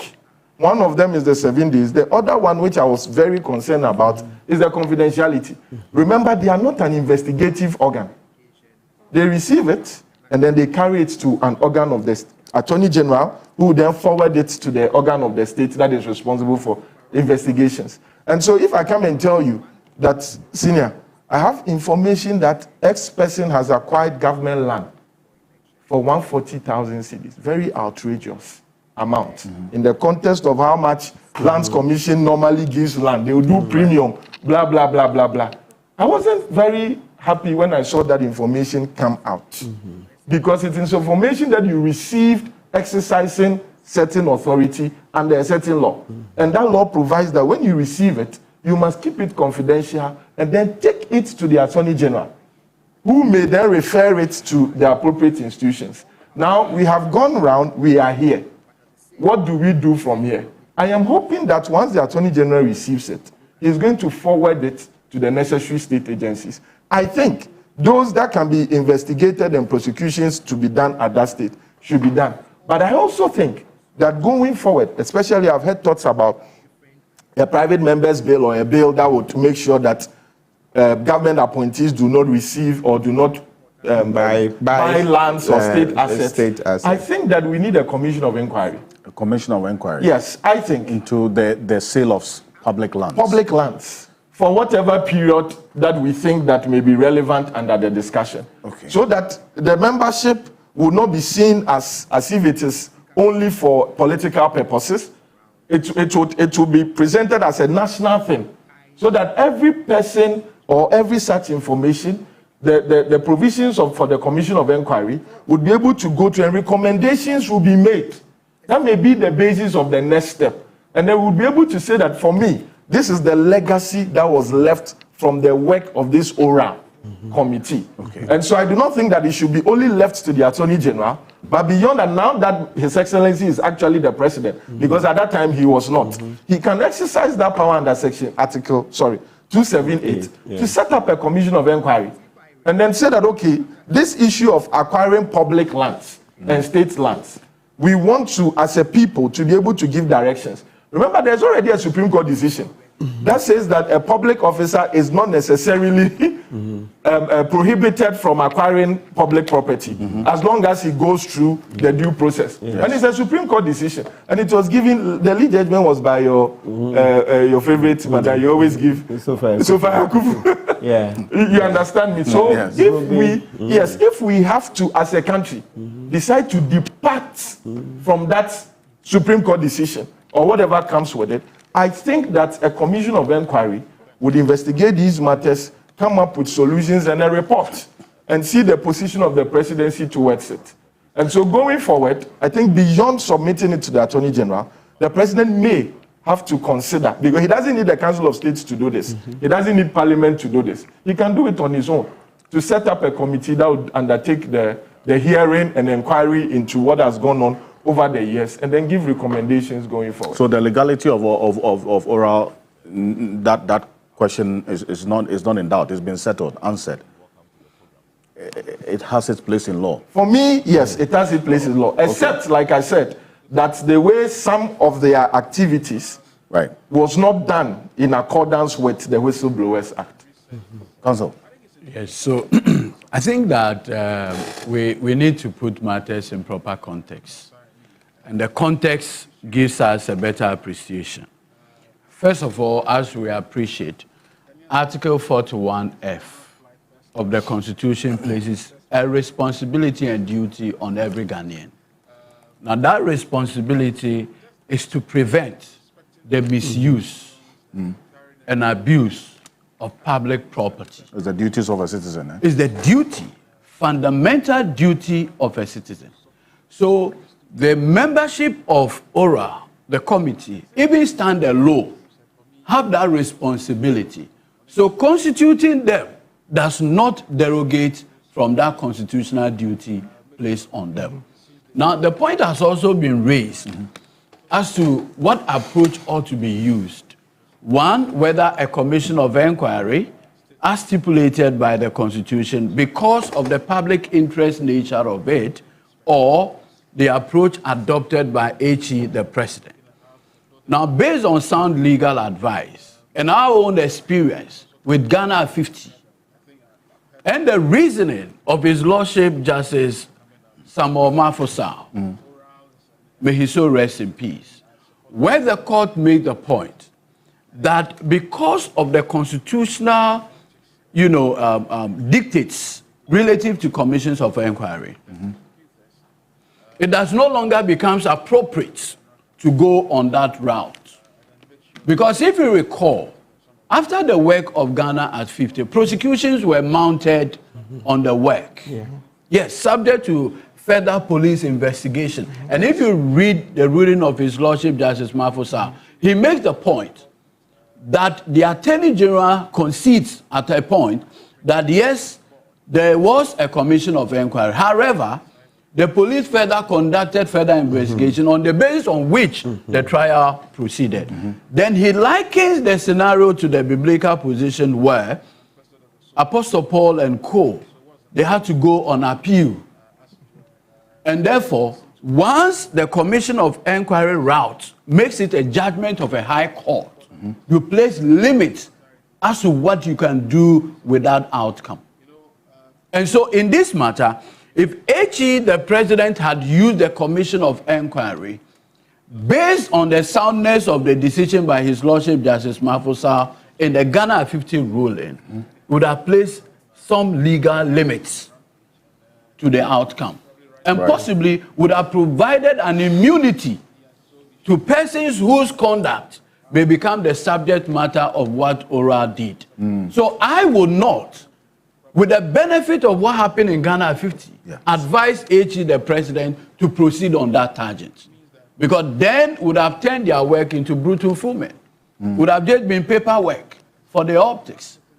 But where, for instance, in the work of ORA, there are revelations of serious crimes having been committed, that would underscore what HE will be doing upon receipt of the report. And so the commission of inquiry route would have been problematic because of the judgment delivered in the Ghana at 50 decision. No, if I just come in briefly, can you say, you see the point you made? The CI itself says that you can use independent evidence. So Mafusao's decision cannot cut it. But like you are saying, it's a risk. I would not advise the President knowing the inherent risk. Excellent. That's what because I want to say. Because you see, what it does is that it opens the conversation to divergent views. I agree. So I want you to comment on the risk. Whether it is this or it is not that. I would not tell the President to take an approach that inherently faces that constitutional or judicial risk. I will not do that. Now, what the HE, the President, has done, which is the Martin Kwebu, Samuel Okujeto Ablakwa, Damiel Domlevo committee, is basically for the purposes of gathering information without more. That information will be given to the President. Upon receipt of that information, the President will now say, with this information at my disposal, my Attorney General, police, take A, B, C, D actions. On the basis of that, if prosecutable dockets can be generated out of that, the Attorney General, pursuant to his powers under Article 88, will proceed to deal with the matters that may be coming. Some may just be red herring upon the basis of further investigation. Because in this case, my learned senior, Martin Kwebu, has not taken caution statement from anybody. It wasn't an investigation. Absolutely. Yes. The retired police officer on the committee, Kofi Boakye, at this point is a retired police officer, cannot even administer a caution statement to anybody. So clearly it puts it in the context of limits. Yes. Because at this point, they are only gathering information. Yes. Without more. Now, the idea of whistleblowing that had been introduced to the conversation possibly stretches it. Why? Because you see, if you look at her ladyship, I think Novisi Ayeni, her ruling in the Republic versus this matter involving Isaac Odum. The civil servants that were involved in Honorable Mutake's issue. No, it's a Siedu. No, Isaac Odum is one of them. They were. So you seen the judge? Yeah, the judgment. No, Okay, it's Novisi. She gave the decision when they did the judicial review. And she made some comments about the Whistleblowers Act and the limits associated with it. I do not think at this point we are dealing strictly with whistleblowing because the Act places limits to what you can blow or what you cannot. Actually, I don't think so. No, it says any break of the law. No, listen, any break of the law, like you pointed out, when they finish their work, who they should submit their report to among this. The Act, you see, when an Act provides an avenue for the doing of something, you are supposed to comply with it. That would have taken the matter from the realm of the president. Because in this case, this is a presidential committee. No, at the time you were set up, he had not been sworn. But there was a clause. He said the preparatory steps towards the implementation. That is a preparatory. So at this point, I do not even want us to bring the issue of whistleblowing. This is just a president-elect, mindful of implementing a campaign promise, says that I want this ABCD information gathered for me. Whatever you do with that information, he had not disclosed. With the benefit of time, on Monday, when my senior Martin Kwebu, the Honorable Samuel Okujeto and Co. deliver or submit their report to him, he will now tell us what he wants to do with the information they have gathered. Now, when you place it within the scope of whistleblowing, because it is a legislation, it has its own statutory limits and scope within which you can use it for. So at this point, I think that we should leave the conversation to the level where it is the president who has set up this committee. Let's wait for him. The president-elect at that time, but now president. But because you see, if you proceed on that, then it will be as though the committee will cease working upon his assumption. But he gave a clear indication in the preamble that as part of the preparatory works towards he implementing his campaign promise on ORA, this is what he intends to do. So let him receive the report on Monday. I'm sure either through the Honorable Felix Kwachi or any of the president assigns, you formally communicate what exactly he intends to do with the information gathered by the committee. Then we can have a conversation on the way forward. I think that at this critical moment, we should let the president communicate to all of us what he intends to do. Why not? Another president can decide that he will receive the report and say, no, I don't care about it. Now, you see, if you also go by the Commission of Inquiry, by the dictates of the Constitution, the president is obliged to issue a white paper within certain allowable time period. That in itself has also its problem. The president, John Dramani Mahama, can receive the oral report and not talk about it and quietly give it to the Attorney General. I've received this report without even altering a word. I thought, Eddie, let's correct it. I thought he publicly said it will be handed over to the Attorney General. No, the point I'm making is what the AG will do with it, he had not stated. But the point I'm making is that if you go on the Commission of Inquiry, by law, he's obliged to issue a white paper. Yes. And to give government policy position on it. All of these things, you don't want to embedding the president with it. In fact, permit him to use this strategy. And I think that the decision for the president to go on that route is based on sound legal advice and experience. So as to prevent all those possible risks and then outcomes that you reference the Ghana of 50 situation, but the problem with the Ghana of 50, would you agree, was with the instrument that set it up, that Commission of Inquiry? If you read, because they copied previous instruments which said evidence gathered will not be used for prosecution. So Commission of Inquiry can be set up. First of all, the instrument itself draws its validity from the Constitution. But the instrument is just to enable the implementation of the constitutional provision. So it is the constitutional provision that crystallizes the outcome of the recommendations of the Commission of Inquiry into a judgment of a high court. And so in his, my Lord Justice Mafusau, in his ruling, gave the clearest indication that if it crystallizes into a judgment of a high court, then the only possible benefit from it is an appeal.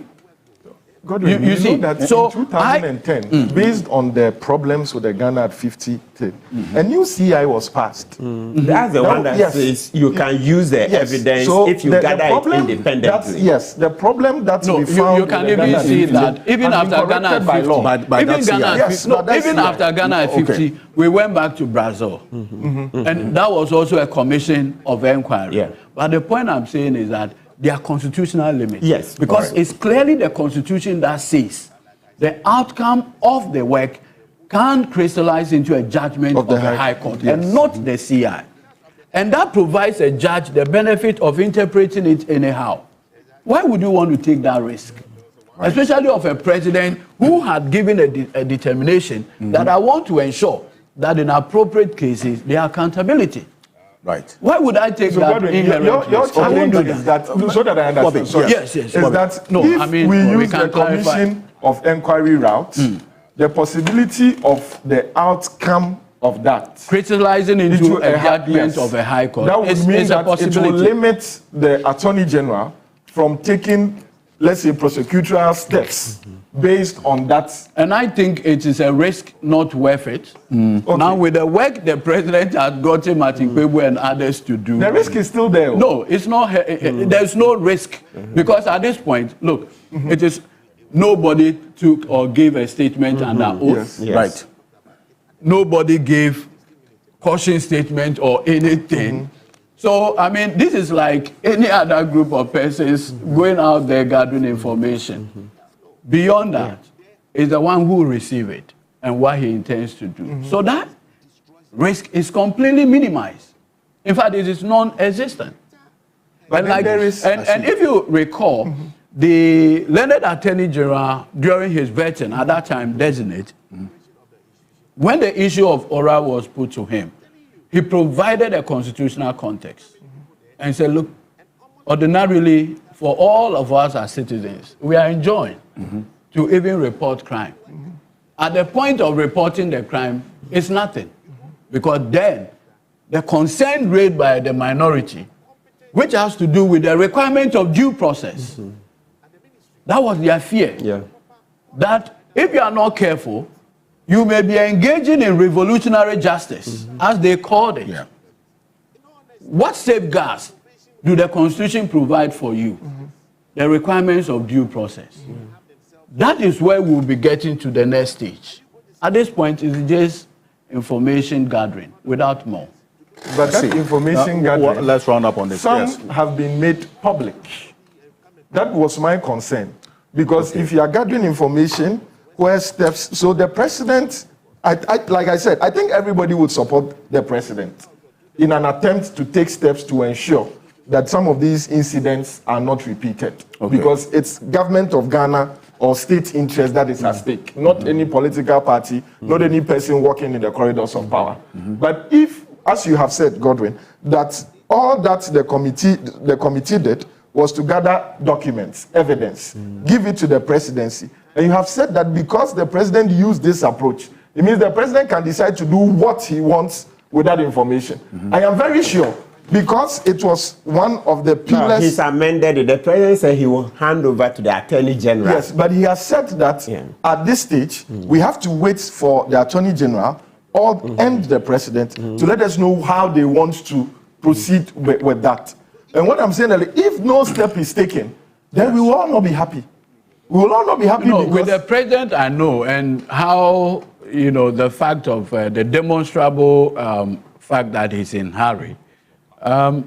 Again, let's see. Monday is how many days away? It's just 2 days. Yes. So we all expect that steps should be taken immediately. Yes. Let's give a bit of flexibility. Maybe it may not be Monday. Sometimes things come up. So let's just but next week. For the purposes of clear communication, there has been an indication without equivocation that on so and so date, A, B, C, D will be done. We'll give the president that opportunity, and I know that once upon receipt of your work, actions will be taken. Action man. Yeah. So it won't just be thrown in. No. Action man, you wait and see. I mean, this one, that we really Monday is just a few days away. Just that, yes, we have to make sure. So that proposal of the Commission of Inquiry, that's one you would not advise the president to consider. Which one? The Commission of Inquiry. No, not at all. Okay. In fact, it would have been a very dangerous thing to do. But at the time, at the time he set up the committee, he was not president. Yes. But now that what I said was that now that he has received the report, or he would receive the report, if he's minded to say that, listen, this is a national thing, I want to give opportunity to people who may have been mentioned in this report. There are two approaches, like you have said. Give it to the Attorney General. Let the Attorney General refer it to any other state institution to now commence proper investigations. That is one approach. I'm not saying that approach is not there. But I'm saying that as a Ghanaian, I would be happy if it is a matter of public interest through a public commission of inquiry. There are too many limits. So that, and I'm saying that limits that you were can be cured. No, the CI that was passed in 2010 you see, there are two schools of thought on that CI. That first is subsidiary. If the Constitution itself says recommendations flowing from has the possibility of crystallizing into a judgment of a high court, can a constitutional instrument derogate from that constitutional consequence?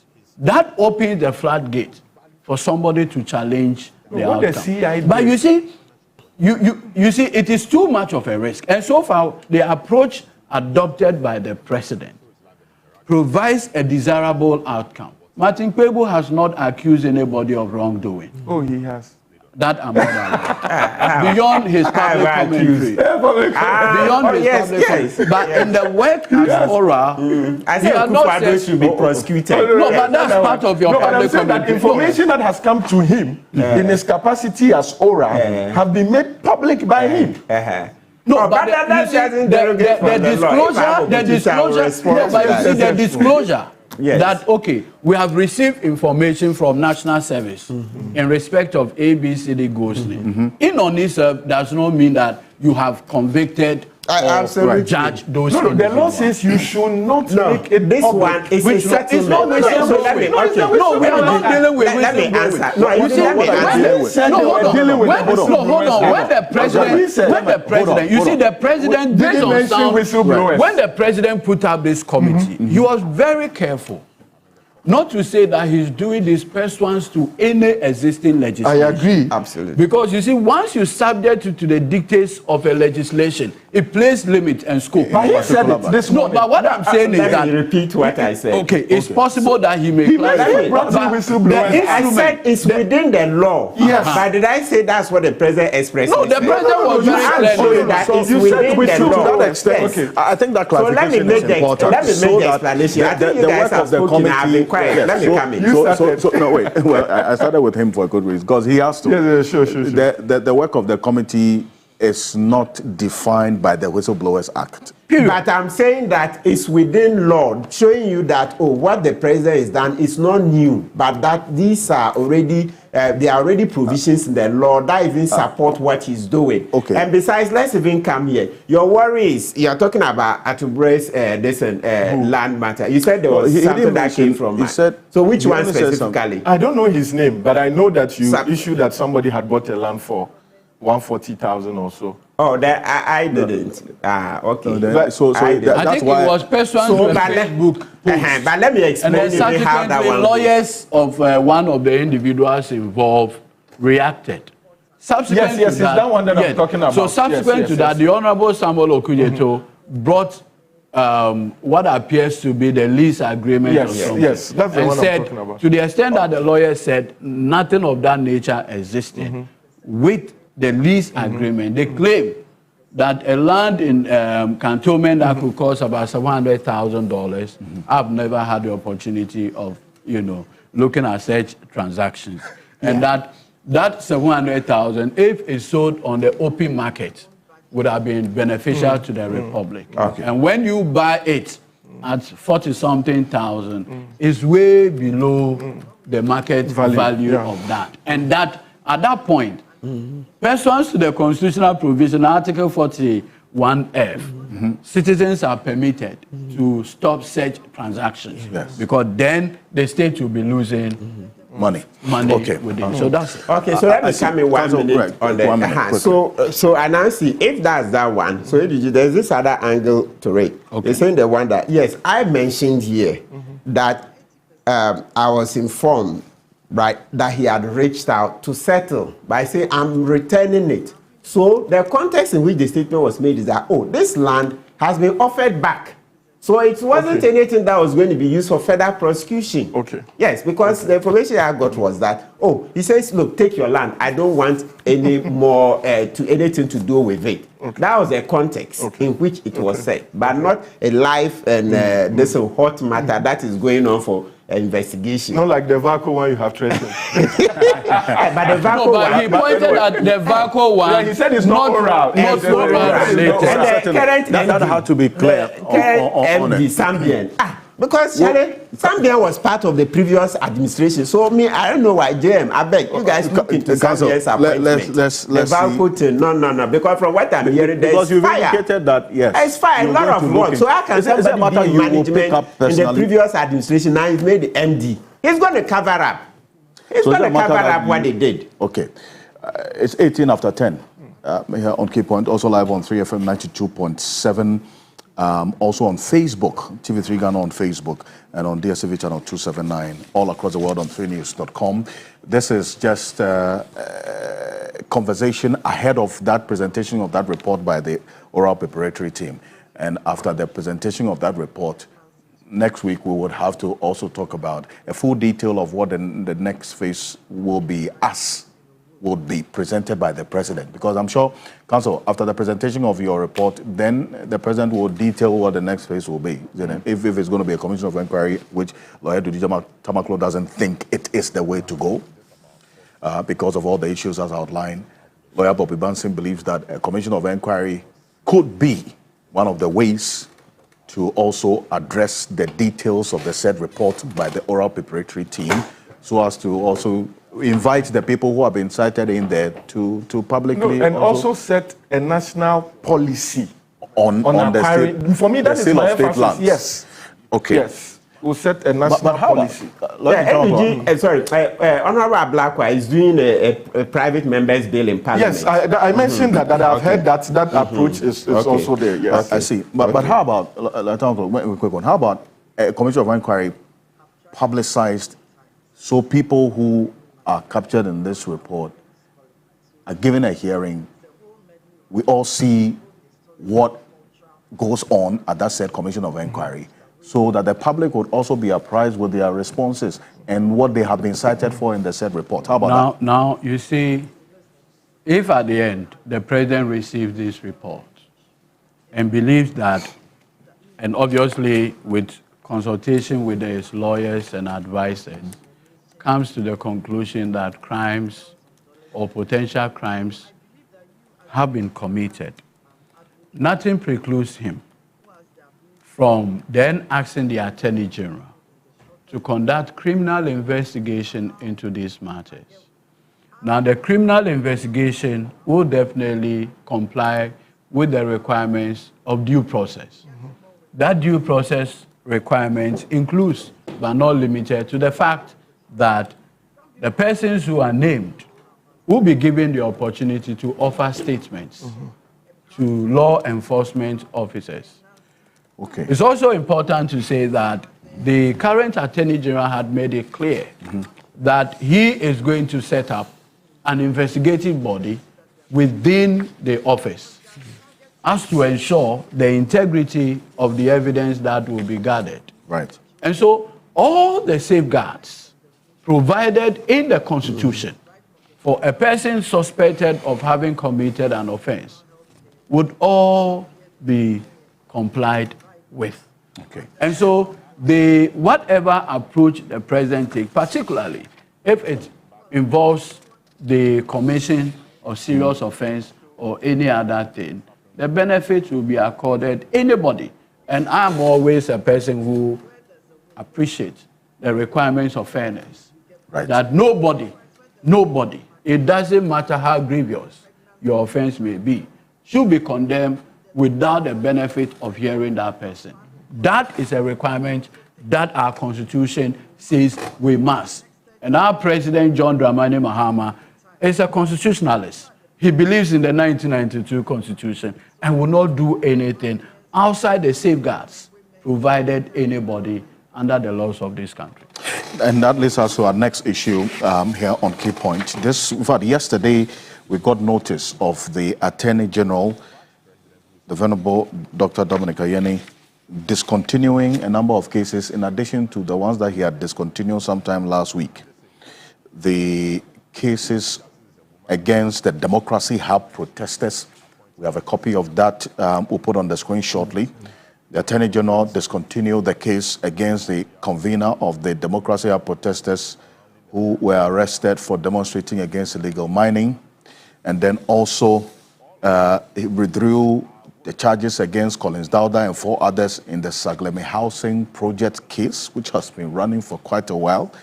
Collins Dowda and 4 others, $200 million, this Saglemi housing project trial.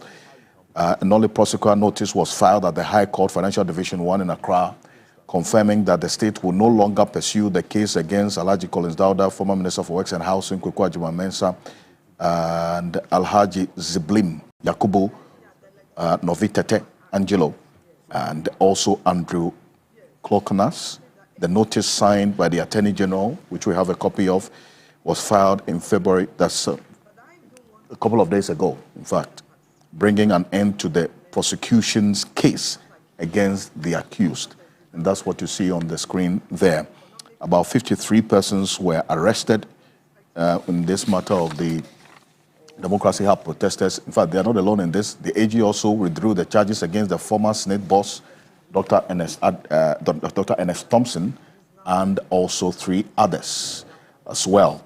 And we have a copy of that also we'll put on the screen. But these are the high-profile cases that the AG has discontinued so far, with some Republic versus Samuel Osuampofo and 1 other on the leak tip inciting violence against the Electoral Commission, Republic versus Atoforsen, then 2 others in the ambulance purchase deal, and then also what we saw yesterday as well as the now governor of the central bank. That case as well was discontinued last week. Matigbebo, you're indicating that even though the AG has the right to do so, you expected some more detail in the reasoning behind the discontinuation. Why is that? Why is that?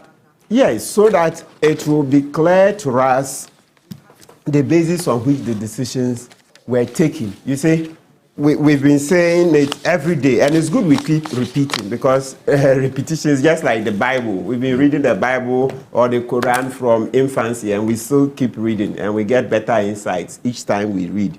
So repeating too helps. We refine the arguments each time we repeat. Now, the thing is that, just say I've stopped this case. It's opaque. At least analyze for us. Oh, maybe X, Y, Z are the reasons for stopping the case. Then we can scrutinize the reasons. Do they hold master? So that in the event that the reasons assigned don't hold master, it means that, go back. So let me give you a typical example. Even though, so the typical example I'm giving also reinforces the point that for certain cases, the moment the Attorney General withdraws the case, the reasons are even obvious. Look at Atufosin's case. We're all here. The tape was Jakpa, the conversation between Jakpa and Godfrey Dami, right, was recorded. It's now a matter of evidence. It was admitted in court. You see in it that Godfrey Dami says Oforiata and Ekufuado are on his neck to get Atufosin convicted at all costs. And then you see, also you hear Godfrey Dami coaching Jakpa to go and procure a fake medical excuse duty. Then also coaching Jakpa to go and bear false witness in court. You see it, perjury, etc. So when such a case is stopped, it's obvious that that case had embarrassed us so much that it showed that here is an Attorney General with the president who were using the judicial process for their own political ends, right? Okay. So that one is obvious. Even if he didn't give an explanation, we all can live with it. But at least it's still better to say that, look, the tape is there. This is what the tape says. In law, we don't use criminal prosecutions for political ends. It's not for political vendetta. It is not to retaliate or avenge any thing that somebody, a politician thinks has been done against him, right? Mm-hmm. Mm-hmm. So advance all the reasons, then we can look. If we think yes, that is it. If we don't think so, you know, the debate can go on and on and on, and then the Attorney General may see that, oh, is that so? Then maybe we'll rescind the decision, we'll go back. Yes. I see. Yes, or if the Attorney General decides not to do it, well, you know, Ghanaians are also watching, just like what happened in the previous administration, when Ekufuado wouldn't listen. When the, you know, when I say Mampam, you say I shouldn't say Mampam, so I'll not say Mampam, yes, right, etc. You saw eventually what we did in the elections. You saw what we did. You see, today, ADG is sitting here, head of NPA. Before then, it was one lie. I want to rescue this country. Mustafa Hamid, good morning. The rescue. Maybe you should come here. Oh, it's very important. Yes. So we're saying that the assigning reasons helps our democracy, so that before an Attorney General takes the decision to cancel a case, to stop a prosecution, he will think through it carefully. Okay. And, you know, yes, it helps. You see, they say sunshine is the best form of disinfectant. It helps. Look, and I see this disclosure of the reasons, it's just like the way for decades now we've been on the road towards what? Disclosure of assets that are declared. Is that not so? Right. Yes, I see. So we are looking for greater transparency, greater accountability. And you heard what Bobby said earlier on, and I'll just repeat, because the Supreme Court has been repeating this principle in many of the constitutional cases, that the bedrock of our constitution is probity, accountability, transparency, etc. Right? Yes, so it's in the same direction. Assigning reasons helps our democracy, just like publication of assets that public officers have declared. Right. On this matter, so the demand is, yes, the AG... Mr. Ocansey, can I give one, just 30 seconds? Let me give an example. So you see Gregory Afoku's case. Mm-hmm. We all could see that the state had lost the case and became clear to them. But because they don't have to assign reasons when such things happen, they just discontinued the case. Then went and started afresh. It went, judgment came, they couldn't convict Afoku. You see the abuse, and now they are preparing to do a third trial. You see, so let's assign reasons. When we do that, I'm sure it would help. And by the way, we repeat the call that Afoku should be granted bail. Let's grant Gregory Afoku bail. Ekufuado has punished him way too much. Punish him because of his brother Paul Afoku. We shouldn't use executive, power for personal vendetta. Because Ekufuado had a beef with Paul Afoku, then it's like his brother should not be admitted to bail. 8 years. Why? Let's see how the AG and the Justice Delivery will deal with this matter of your call and your appeal as well. It is in the interest, according to Lawyer Martin Pebble, of sunshine and some level of transparency, that he wants details of the reasoning behind the discontinuation to be made public for all of us. Is that one that you agree with? Okay, so you say, first of all, the power of the Attorney General flowing from Section 54 and the power to file or enter a nolle prosequi 54, the power of withdrawal 59 of Act 30, and more importantly, the constitutional provision under Article 88 empowering the Attorney General first to initiate criminal prosecution has always been a public duty. Now, prosecution is a policy tool. And usually for policy tool, you want to, as it were, give the one having the policy a bit more flexibility so that the Attorney General of the Republic can take a policy decision that, look, yes, it's true that maybe there be evidence that so and so person might have committed a crime. But for the interest of all of us, we will end it. And I recall vividly in the UK, there was this incident involving arms sale to Saudi Arabia. Either the Checkout or one of them inquiry. The evidence came, and there were real matters of wrongdoing that ought to have been prosecuted. The Attorney General of the United Kingdom, okay? Right. The Attorney General of the United Kingdom took a policy decision that, look, if I go into this prosecution, maybe the Queen herself or persons associated with the Queen may get involved. And for that matter, we are bringing closure to that. It's a power reserved to the Attorney General. And that power even flowed from the fact that at that time, it was the King who decides who gets prosecuted.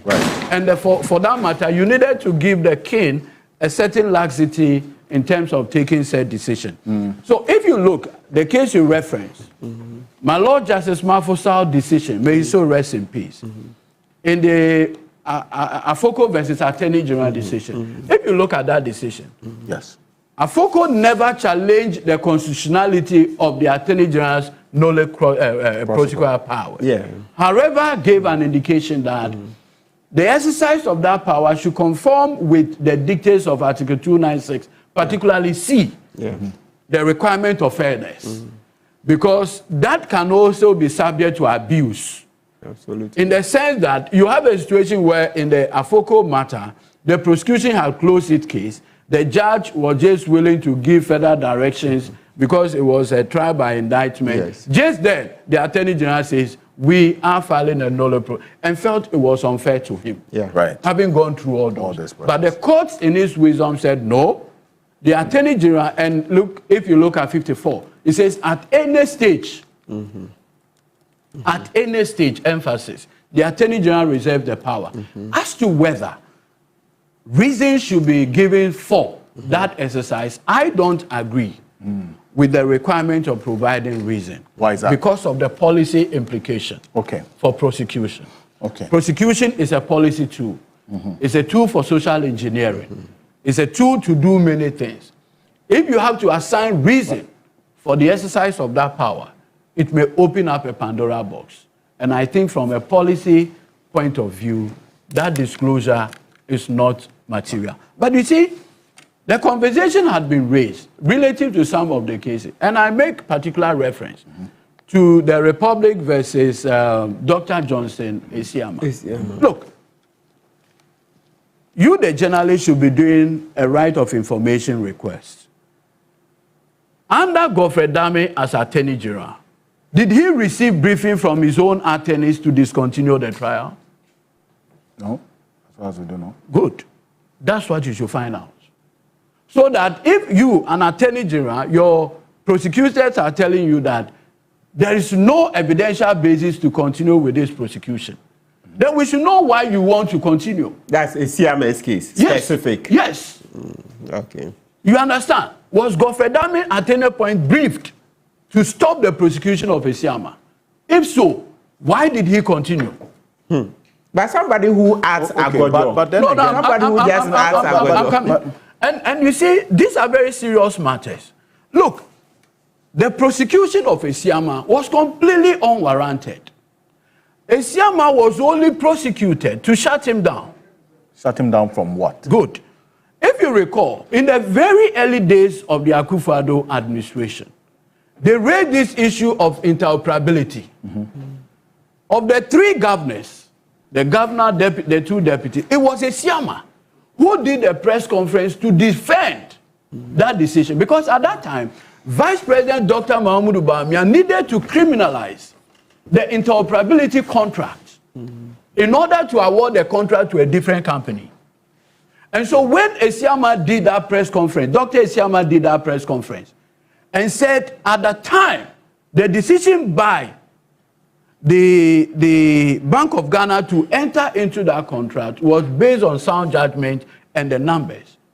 The government then decided to teach him a lesson. Look, painfully, if you look at the prosecution of Dr. Esiama, it was based on the memo. And if you look at the memo which was tendered, he had written on top of the memo, okay, approved, memo. Upon receipt of the technical report of the banking supervision, when they received the request from UT Bank, that was the basis on which he was being prosecuted. The decision was taken by the three governors at a governors meeting. But he was singled out for that prosecution. And there was no doubt whatsoever that the prosecution of Dr. Esiama was actually an instigation from the then Vice President's office. Was it from the Vice President's office? Yes, it was an instigation. Dr. And you see, let me say this. Never again in the history of this country should we subject a Ghanaian to this painful persecution simply because we possibly disagree with them politically. And you see, Alfred Ocansey, prosecution is a very powerful tool. Yes. But the most dangerous thing that you can ever have is when a president decides to weaponize prosecution to deal with his political opponents. Once you get to the point where a president decides to weaponize prosecution for purely partisan political end, we lose the very essence of it as a public tool. And that is what happened in the specific case of Dr. Esiama. And that is why I have no doubt at all that even before the Attorney General filed this process, there were already memos and conversation within the Attorney General to discontinue the So in the case of Dr. Johnson Esiama, you are saying that if called upon, there's reference to memos already to the former Attorney General to stop his trial, to stop the trial of Dr. Johnson Esiama. Absolutely. And he had the prerogative to disregard those trials, the memos, I beg your pardon. But you see, it should be, which he did, and he decided to continue. No, but the point is that there was no basis for continuing. You see, prosecution is based on law and evidence. So, for instance, if you make an accusation that I've caused financial loss because ABCD, but the decision was taken by three of us, why single me out? Three people meet at governor's meeting, and the decision is taken at the level of board. And then you single me out for prosecution. There must be a reason why you do that. And I'm saying that it is because Dr. Johnson Esiama, by 2016, has taken the step to defend a decision taken by him and his other colleagues on the interoperability. The then Vice President had an interest in the interoperability conversation and therefore had to scapegoat him for criminal prosecution. Well, we don't have. But you see, let me also raise another important matter. Look at the prosecution of Dr. Opuni. And that is why when I hear some of my MPP friends make noise, I heard Gideon Boako on the prosecution of Dr. Esiama. I've heard my learned friend Bafwe Wa and co. Look, You guys have no idea what people had to tolerate in 8 years. Look, I have with me the judgment of the Supreme Court. When Opuni applied for the Sissurara, okay. Look, we should never do this to any other Ghanaian again. Never again. Look, the lives of Opuni, Seydou Agongo, we need to apologize to them. For what exactly? For the persecution. Look, Seydou Agongo has a bank, Heritage Bank. Okay. He had. Then, the Bank of Ghana, led by his governor, issues a press statement and says, we are revoking your banking license. Why? Because you are facing criminal prosecution. Now, when you do an act in anticipation of an outcome, which outcome is not already out, you do everything to achieve that outcome. Yeah. And so the very moment the governor of Bank of Ghana, Dr. Addison and Co., took the decision to revoke Heritage Bank's license on the basis that they were facing criminal prosecution, it was as good as having convicted them. Because then you needed an outcome on conviction to justify your proud decision. So that ultimately you now say, okay, you see, we said it too. We revoked the license based on A, B, C, D decision. And that's exactly what happened in the Opuni matter. So if you read the Supreme Court decision, that's the Republic versus High Court, Criminal Division 1, ex parte Dr. Stephen Kwabena Opuni, Attorney General as interested party. Read the reasoning of the majority. My Lord Justice Poaman, Justice Amadou Tanku, and Agnes Doji, when he applied for that Sissurara, eventually it was overturned on a review. But that circumstance we'll discuss another day. You have a situation where a trial court, listen carefully, we are all lawyers, three of us here are lawyers. In a criminal trial, the Attorney General brought a prosecution witness to court. Listen. Then defense attorney said, okay, we want to introduce A, B, C, D evidence, 14 pieces of documentary evidence through the prosecution witness. The judge, adversarial, asked prosecution, do you have any objection to defense counsel tendering this document through your witness on record? Prosecution, no objection. Then the judge proceeded. On the basis of the no objection, I admit this document pursuant to Section 6 of the Evidence Act, among others. Now, defense attorneys clear in their mind that the existence of those pieces of evidence on record completely exculpate their client. They do a submission of no case. Now, guess what the judge does? The judge goes home. In writing his submission of no case, now decides to expunge those documents that he himself admitted without no objection. This is the kind of thing that people went through under Akufo-Addo. How in God's name do you want an attorney general whose soundness is based on fair trial to continue these kangaroo things? Because you see, the essence of a criminal trial is that the person will be offered the protections of the Constitution. If, when the documents were being tendered, the judge asked the prosecution and prosecution, we have an objection, defense will now have the benefit of responding to that objection. You don't offer them even that opportunity. Why you think those documents should be expunged? You go home and you do this. And listen, for the first time, 3 Supreme Court judges, and remember at the time our Lord Justice Onyenuga was doing this case, he was a Supreme Court judge. His own colleague, 3 of his own colleagues, Supreme Court judges, had the extraordinary courage to say that, my Lord, you went far. And not only that, this is a judge who, in a submission of no case, begins to make such pronouncement against accused person. Look, at page 54 of his ruling, this is what he said. All these were perpetrated to facilitate the second and third accused business and defraud Cocoa Board. If at the submission of no case, a judge makes this far-reaching assessment, It's as good as having convicted the people, even before you ask them to open their defense. Because the explanation given by the central bank and even collapsing, or in fact withdrawing the licenses of Heritage Bank, was that the bank's capital, quote, appears to have come from sources which are suspicious.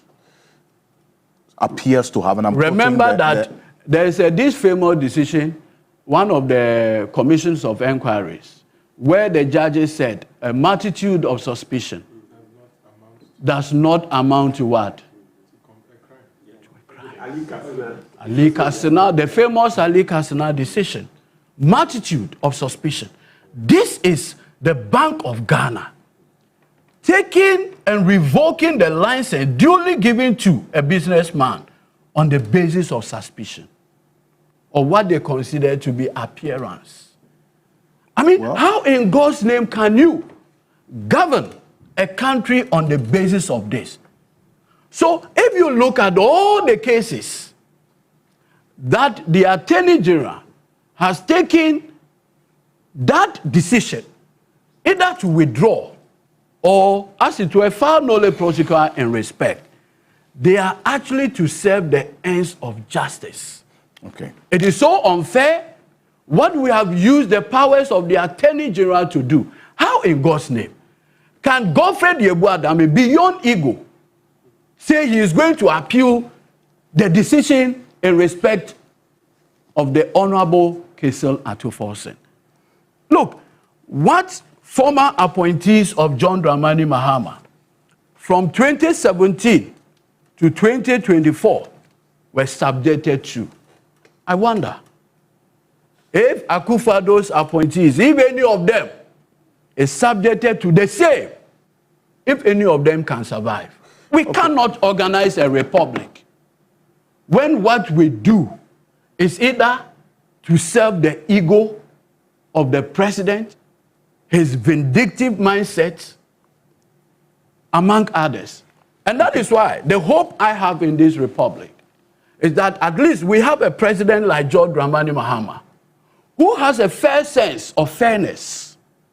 That, look, everybody, once the person is a Ghanaian and a citizen, must be given the benefit of due process. Okay. And not basically just parade people at a point when you just want the people to go through a certain hurried judgment. Look, how in God's name are we going to explain to our children and children the manner in which Justice Anoche Jima was hardly transferred to Kumasi, simply because he said the Opuni trial ought to start de novo. How in God's name are we going to offer that explanation?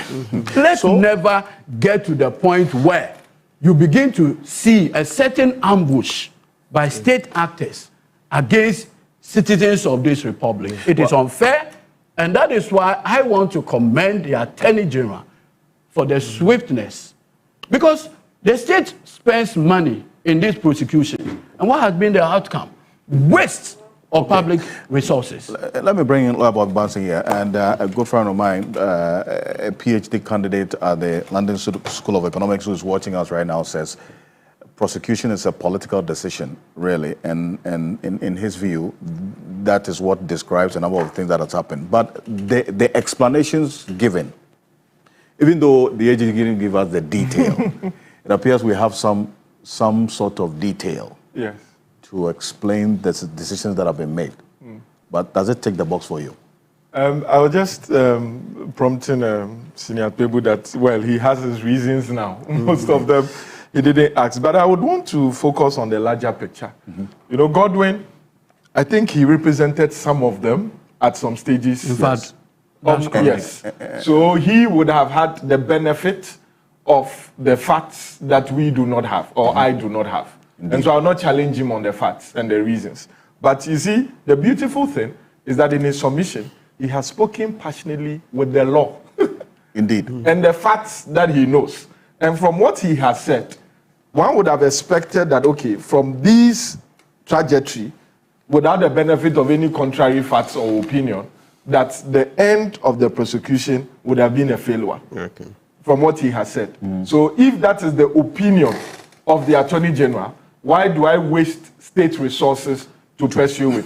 But on a larger scale, assuming we are raising this now because the persons involved are politically exposed persons or are deemed to be politically exposed persons. But they are private individuals who have suffered the use of this tool against them. Indeed. And I think that is the larger, beyond this, that we should look at. Why we should restrict the use of this withdrawal and nolle prosequi provided in the Constitution. The way it is now, Alfred, you can be prosecuted a day before the judgment will be given. If the AG decides to enter nolle prosequi, you spent maybe 4 years going through prosecution. A day before judgment will be delivered. If for whatever reason AG suspects that you'll be freed, he can enter nolle prosequi. You know what that means? It means that when you are leaving the court, you can be rearrested and started all over again. That focal case. The withdrawal, depending on the stage it has reached, it has those consequences. If it is done before you close your, before the state closes its case, they can arrest you and start. But if it's done after, then it becomes auto. So in any of these cases discontinued, does it have that probability of maybe another regime, another AG feels like, you know what, going back? I think what was entered, I read somewhere withdrawals. And some of them, the withdrawals were at stages where the accused persons had opened their defense. So what it means is that the case is closed forever. I think there is 1 or 2 where the accused person had not opened their defense. Collins Dowda, yes. I don't think they've opened their defense. So that means that matter can be revisited if it was withdrawal. If it is nolle prosequi, irrespective of the stage the case has reached, it can be revisited. But I think we may need, as part of our reforms, some form of requirement for the Attorney General to explain to the public. Because it is public resources that is invested. So I didn't have to wait for Godwin to explain to me the basis. Because it is my taxpayers' money, as a Ghanaian, and state resources that have been used. So maybe it's a matter that Senior Martin Pebu can take up to the Supreme Court as part of his human rights campaign. But already the AFOCO decision, the AFOCO decision, that was the main consideration. Because even the lawyers at the bar agreed that the constitutionality of the Attorney General's power to do is not in doubt. However, the fairness, the reasoning, pursuant to Article 296, and in the view of the court, nowhere, because of the unique powers of prosecution. The court had to be more progressive. But no, I think that the court was not being progressive. No, I think that you see, Martin, you have very wild views. And sometimes the wildness is good for progress. And sometimes your wildness requires certain restraint. You understand? Now you're in government. You are beginning to walk back. No. You are beginning to walk back. I share the same view with you. But I'm saying that the power to file a nolle prosequi, if it's subject to the question of reasoning, means that it is amenable to challenge. Yes. And that's what I want to be. No, but you see, again, the Supreme Court panel that decided this question of whether or not it should accord with the dictates of Article 296C, where you need to offer some practical reasons so that it can be challenged. We need to broadly look at it. That is what I'm saying. Because I remember when my senior Osafu Babin moved the application on behalf of AFOCO, one of the things that he raised is that put the Republic in a situation where it is very dominant against that of an accused person. And the fact that you go through a full trial, you are paying lawyers, and last minute the Republic says... That is exactly the point. So you need to also evaluate all of That's the point I'm trying to make, that if it is taken as a human rights question, it may have a... Because you see, the Constitution gives you compensation only if you are wrongly imprisoned. If you are wrongly imprisoned and it's found out that your imprisonment or incarceration was unlawful, you're entitled to compensation. But if you've been taken through 4 years of a trial and then it is withdrawn by means of nolle prosequi or any other means, the Constitution doesn't provide any means of compensation. Absolutely. So you would have spent, maybe these persons that face the trial can afford lawyers like Eduji, 4 years, 8 years, like you have said, they can pay. But if you have been wrongly accused of murder, for instance, and then you've gone through this, you've been able to get a lawyer who has done it, and then at the end, the state feels that they are going to lose the case, they withdraw. The Constitution doesn't provide you any compensation. They just write a letter, and that is it. You go home, your people will be happy, but all the time, all the embarrassment that you've gone through, there's no compensation. So I'm saying that it is not as if the nolle prosequi cannot be exercised, but there should be a regime where, for instance, it is at a certain stage, and the state indicates that they do not intend to resuscitate the matter, then the person who has suffered this undue prosecution or persecution should be entitled to some form of remedy. As a republic, I think we owe our citizens that kind of... Alfred, just in 30 seconds. Look, if you pick, for instance, the SNIT OBS one involving Ernest Thompson, yes. You have a situation where even the trial judge had reason to say that the first prosecution witness that the prosecution brought was lying through his teeth. In his ruling on the submission of no case, why would the Republic parade witnesses in court that the court can say that they were just brought in? In fact, the court described him as treacherous and dangerous, and that he only came to court to project a holier-than-thou attitude. These are all in the judgment. So how in the mind of a prosecutor, not a prosecutor, look at all this on record and say, let's continue with the trial? What end does it serve? So that the prosecution's own case, the weakness is inherent in the witnesses that they brought to court. I was involved in the Colin Dada Sagleme trial. Painfully. You have a situation where prosecution witnesses who had nothing to do with the project are brought in, and you ask them, do you have any personal connection with the project? They say no. So on what basis are they in court as prosecution witnesses? So look, let's be fair to all. That is all that I say. That be fair to people. You may disagree with their politics, but be fair to them. So finally, let's get this. Can I go? You see, you look at the Crown Prosecution Service, right? Now, they say that if you are going to terminate a case as a prosecutor, give the reasons. You, on your file, it's there. So why shouldn't we as citizens see it? When we are paying you, look at it. Give your reasons. Otherwise, how this thing that Godwin had accused or is accusing the previous administration of intentionally persecuting, if we are not careful, it may not be his government, but it may be a cycle that may be repeated. And so if we do not have clear timeline ambits within which this could be done, what it means is that it will be coming every time, state resources would have been used, people who would have intentionally participated would walk free. Because if you are required to give reasons, and your reasons are justified, what it means is that somebody else has not done his work well. And that person now can be set charged. You see, the danger with the reasoning, and I'll just... The danger with the reasoning is that, look, sometimes, even for effective prosecution, you may even want to use previous accused persons for the purposes of serving as prosecution witnesses. Inherent in it is potential mischief, reward. Because if you know that you can become a potential prosecution witness, there are benefits for you to implicate. It's usually the prisoner's dilemma concept. That is also inherent. And so you want to give an attorney general a few, what shall I say, benefit. Just that at the end, you have the benefit of a trial judge evaluating the evidence, whether it supports that or not. But to subject the power of withdrawal, the power of nolle prosequi 54 and 59 to judicial scrutiny, I think will be problematic. Maybe good. Mr. Ocansey, let's read it. Let me also come in. So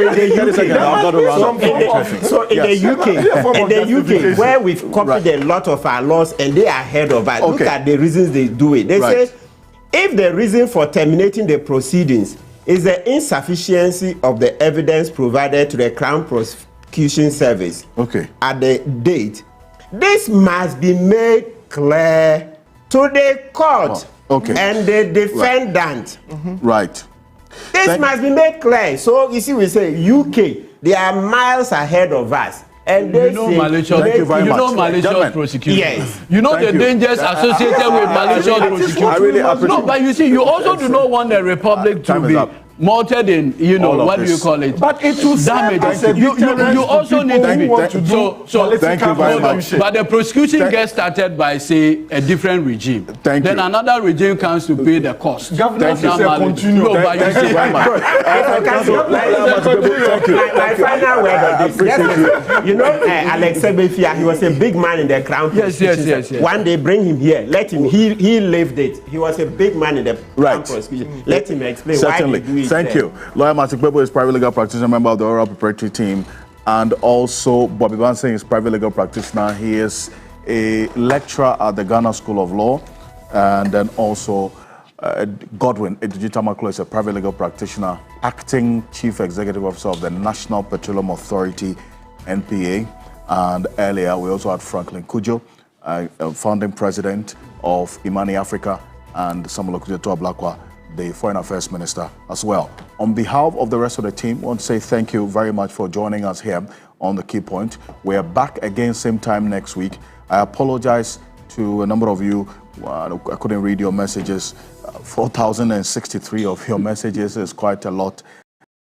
And I do appreciate all of you sharing your thoughts with us. And so let's keep the conversation going. My name is Alfred Ocansey. Have a great weekend. I need to break the monopoly. You have all the traffic.